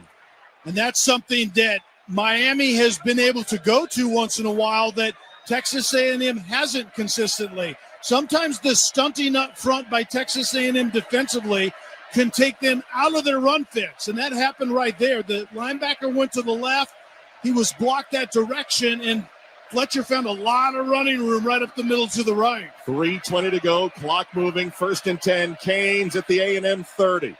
Snap, give Fletcher. Fletcher contacted and dropped after about a yard by Damian Sanford. Will give him 2 yards. That's 155 yards on the ground for the junior from Fort Lauderdale, Mark Fletcher Jr. Mom can hardly watch on the sideline. His father passed away, unfortunately, last year. Mom drives to all games, doesn't like to fly. Drove here from South Florida, drove to Berkeley last year for a game. We looked it up. That was a 45-minute drive from South Florida to Berkeley. 45 hours, yeah, you're right. I mean, 45 hours, yes. 2nd down and 10, Hurricanes. It's an RPO give. Fletcher finds another hole right side at the 20-yard line and taken down near the 15-yard line by Will Lee. Another 12-yard pickup by Fletcher.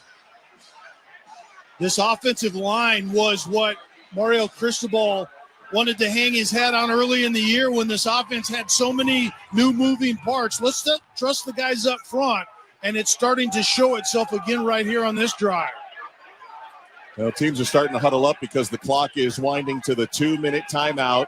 2:04, 2:03, 3-3 Miami and Texas A&M. The Hurricanes offense, much like the A&M offense, has been largely muted today, but the Canes in the first half had hardly any offense. Their only points coming on a third-quarter field goal by Carter Davis, who then took aim at the left upright, thinking that wind was going to push it to the middle, and the wind died, and a 35-yarder doinked off the left upright. And I think he had been sitting on that bench with the helmet on, kind of slumped for a long time, and now he's getting ready potentially, Kelly, for a go-ahead field goal. But still, Miami's got a 1st down and 10 at the A&M 16 with 2 minutes to go, with a ton on the line and a trip to the Cotton Bowl for the CFP quarterfinals. Kesty, we talked about the evolution of this Miami offense. Early on, the one constant you had was the offensive line of scrimmage, and that's who Mario Cristobal kind of builds his offense around as the head coach. They brought in James Brockermeyer from TCU as the center, kind of the centerpiece of those guys up front, but they had that continuity up front, but everyone else essentially was new. Carson Beck knew, what are we going to get? Elbow surgery in the offseason. You know, mentally, is he back to where we need him to be? The top 6 pass catchers from a year ago for Miami were gone. They had a couple guys in the running back room that could mesh with that offensive line of scrimmage. But, Kessie, this is why you do that. When in critical moments, in playoff-type situations where they hope they would be, you want something to hang your hat on. This drive, a must-have drive, 3 plays, 70 yards, all on the ground. As they come out of their respective huddles, let's get downstairs to Ian Fitzsimmons. I worked with NFL Hall of Famer and a man who wore 88, the Dallas Cowboys, for years at ESPN Dallas, and Michael Irvin. And I just walked up and I said, hey, Mike, you got a minute? He goes, Fitz, I can't breathe, much less talk. That is how intense, that is how big this game is to the history of a legendary program and logo. As Irvin's coming at me right now, breathe, Mike, breathe 47. And guys, we should also point out Mark Fletcher Jr., 15 carries, 167. Those last couple of big ones. Remember, Albert Regis went out, and DJ Hicks replacing him in that interior of that defensive line could be a big factor there. Reset it for you. 2 minutes to go, 4th quarter. Miami and Texas A&M 3-3 from Kyle Field in College Station, 104,122, and they are urging their defense right now. The winner's going to face Ohio State in the CFP quarterfinals on New Year's Eve. Miami huddled up, line of scrimmage, the 16-yard line. Kesty, a guy we haven't heard a lot from today is Cassius Howell. And again, he's a 11.5 sack guy coming into today for Texas A&M, but they're kind of one-handed in that area. He has 11.5, and essentially you have 1s and 2s in terms of the sack department all the way across the front. But the way you nullify his impact is run the football at him. And right now, Miami has been successful at doing that. There we go. Miami's ready. 1st and 10 at the A&M 16-yard line. Out of the pistol. Handoff Fletcher goes to the left side, a little bit gummed up that time, was able to get a couple of yards. They'll give him nearly the 12-yard line. Timeout, Texas A&M. Scooby Williams, Torian York Timeout. on that Texas tackle. A&M, That took 5 seconds off the clock, so 1:55 to go in the ball game. So, Kessie, even though kicking a field goal has been an adventure today, to say the least, in this win that comes and goes, as Ian Fitzsimmons has talked about, it's still situational decision-making by Carson Beck. So, obviously, what you tell yourself, and the offensive coordinators, in the head of Carson Beck saying, okay, this is the deal. We have 3 points on the board, potentially a game-winning 3 points. So if we call a pass, it's good decision-making. We don't need to force a ball in anywhere. And also, we want to run the clock. Texas A&M just used one of their 2 timeouts that are left. The 2-minute warning has come and gone. So you want clock to run also. So Marcel Reed and company, regardless of the outcome of this drive, have almost nothing to use to try to go down and get points themselves. A&M has 1 timeout remaining. Miami has 2nd down and 7 at the A&M 13-yard line. Malachi Toney in motion, snap, handoff Fletcher up the middle, and he is swallowed up. Gets to the 10-yard line for 3 yards. Another timeout used by A&M with 1:50 to go, so another 5 seconds went off the clock. Texas A&M has called their third and final charge timeout of the half. So no more timeouts for A&M. The scoreboard showed with 2, but they only had 1, so that was the last one. And if it does come down to a field goal, we should remind you there have been 4 field goal misses today, 3 by Miami's Carter Davis, and the wind. Well, the wind definitely affected 2 of them. The fact that the wind died down affected the third one. His 21-yard field goal, the only 3 points for Miami. 3-3 game and a 3rd and 5 coming up. Well, and this next play very well determines this game, because if Miami can get a first down at about the 6-yard line. So if they don't get that, clock runs. Obviously a lot less time for Marcel Reed and company to do anything with. No timeouts left for Texas A&M. So really, Texas A&M, it comes down for them, is defending this 3rd down right here. 3rd down and 5, Miami. At the Texas A&M 11-yard line, spotted right between the hash marks. 3-3 game, Hurricanes and Aggies. Miami breaks the huddle. They'll stack 2 receivers, including the electrifying Malachi Toney, who now goes in motion across the formation to the left. Snap, Beck, give to Toney on the pop pass. Gets around the corner at the 10 to the 5 and into the end zone. Touchdown!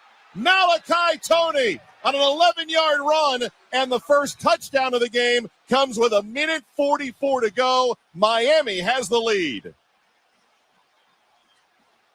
How about the redemption for Malachi Toney? Not unlike the story we told about his high school career. He fumbles going into what would have been a state championship winning drive in high school. It fueled his career from that point forward. He fumbles on the previous drive, and they give him the ball on a touch pass reverse, and he bounces it outside and gets the ball in the end zone. Extra point coming from Carter Davis. Placement is down, kick is up, negotiates the wind and puts it in. Malachi Toney, his 2nd rushing touchdown of the season, the ACC's Offensive Rookie of the Year, has given the Hurricanes a 10-3 lead here at Texas A&M with 1:44 to go. And it's nervous time here in College Station now, because Marcel Reed and company will have no timeouts after receiving the kickoff. And what a great play call that time. It was timely. Texas A&M defensively was getting lathered up on the edge, and the defender out to that side took one step too much inside. It gave one blocker opportunity to get outside in front of Malachi Toney, and that's all the room that Toney needs to take that ball into the end zone. I'd said his 2nd rushing touchdown. That was a pop pass, so that is his 8th receiving touchdown. And that ties South Florida's Jeremiah Koger for the most among FBS freshmen. And you might as well move Malachi Tony to the top of the Heisman list for at least the next couple of years. Yeah. He's a true freshman. He turned 18 years old just not that long ago. And we've already seen him in this game run the football, throw the football, obviously catch the football. And that's the way that Shannon Dawson is going to use him at least for the next couple of years. He's more of a slot receiver, but he's really a Swiss Army knife. He can do a little bit of everything. Here comes the ensuing kickoff. Boots it from left to right. This will sail over Terry Bussey's head. And the Texas A&M Aggies will be 75 yards away from the end zone without a timeout and 1:44 to go. And this crowd of 104,000 has been hushed for the moment, down a score 10-3. Well, and you practice this situationally all the time. Sometime during the week is situational day. You practice all these things, 2-minute situations.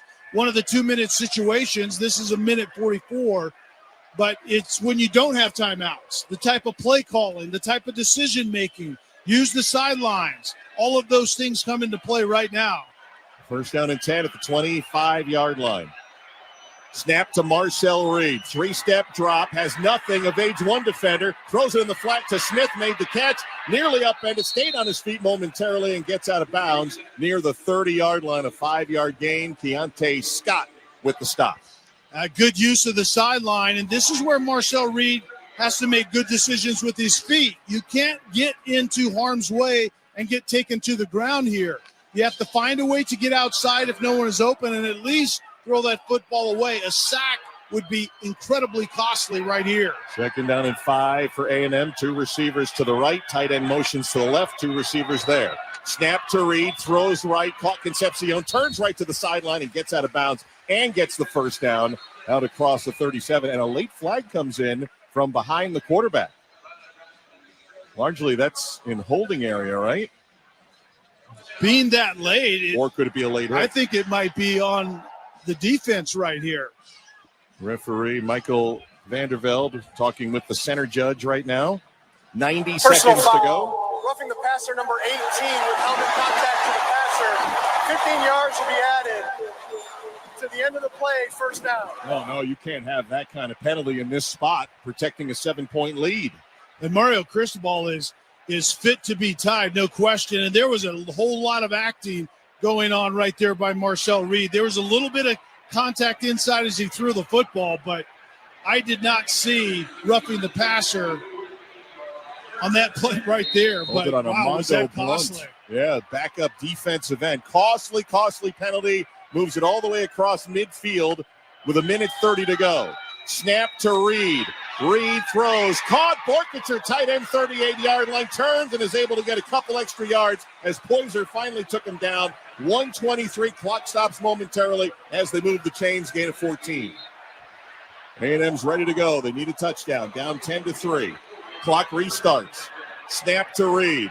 Reed surveys. Nothing. He's going to run. 35-30 and dives forward for the 25-yard line. Clock moves. 1:11 to go. 9-yard gain. And he didn't get the first down, so the clock is not going to stop. So he needs to move with urgency right here. 1:03, 1:02. Just crossing 1 minute to go. Second down and 1. Snap to Reed. Reed throws near sideline. Craver can't catch it. Broken up. It was in his chest, but Xavier Lucas bumped him and knocked it away.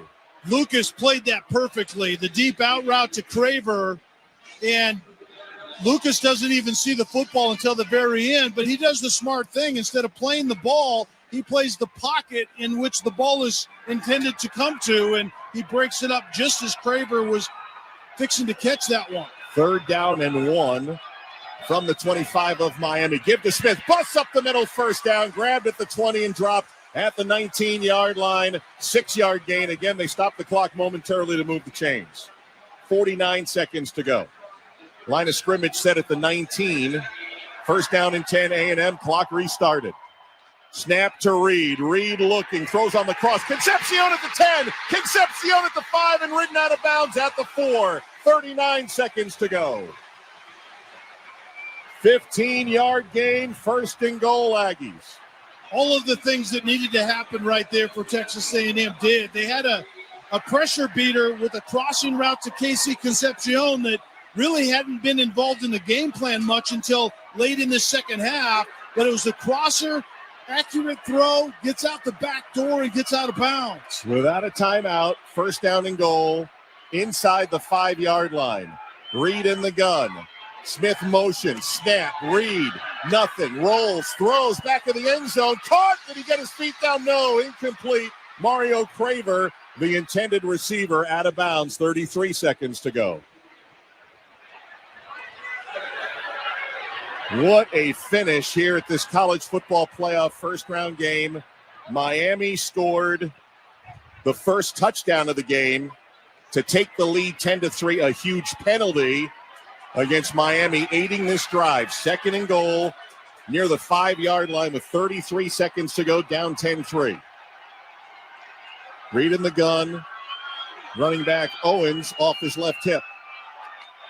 Bussey in motion on the left. Snap to Reed. Decent protection. Throws. Caught and broken up. Incomplete.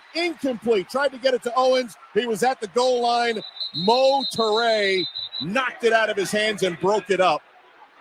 And there's an injured player. That's Toure off that hit that saved the touchdown. Yeah, and obviously that was a violent collision, and Toure knocked that ball loose, but he might have physically gotten the worst of that one. But and what Owens a tremendous looked a little break. banged up too, Kelly, on that. Tremendous break on the football, because that was going to be a touchdown, and it wasn't. But for Toure breaking on that, and now he's on the ground, and it didn't look like he was in great shape initially. You know that, I don't know the medical term, but when the arms are extended and aren't moving very well, it obviously had something to do with that violent hit. I don't know if that's the fencing that they call. Yes. But right now, concern down on the field. Mohamed Toure, transfer from Rutgers, 6'2", 235. Played at Rutgers for 5 seasons. Missed 2 full seasons with injury back in 2022 and 2024. Good news is he is up. Better news is he's trying to jog off the field. With the trainer holding him back by the back of the shirt. Yeah. Kessie, so here's the dilemma that I think Colin Klein is in. I think the best closer down in the low red zone is your running back, Marcel Reed, running the football. But can you risk running the football when you don't have any timeouts left? And I think the fans are wanting a targeting on Mohamed Toure right there, but I'm not so sure that I'm seeing what they saw. And neither have any of the officials. No flags down. Here's what we know. 28 seconds to go in the game. Miami 10, Texas A&M 3, and a 3rd and goal coming up for the Aggies from the 5-yard line. Do you risk Marcel Reed carrying the football in this situation? Because obviously you can't. No timeouts. 28 seconds to go. E.J. Smith is the back. 3 receivers to the left. Borkacher tight end on the right side of the line. Snap to Reed, short drop, throws end zone. It's intercepted! Bryce Fitzgerald, his 2nd pick of the game, his 6th of the year, and the Miami Hurricanes, the last team into the field, are going to pull off the upset and reach the CFP quarterfinals. Bryce Fitzgerald has made 2 really big plays today. Remember on the fake punt, earlier in that first half, it was Bryce Fitzgerald that knocked that ball down. This time, Borkacher was coming on kind of a stick route and then back into the middle of the field, a skinny post of sorts. It was there if the ball would have been thrown sooner, but it was late, and Bryce Fitzgerald was able to get underneath that football and make a massive play for Miami. Bryce Fitzgerald from Miami, Florida, 6'1", true freshman.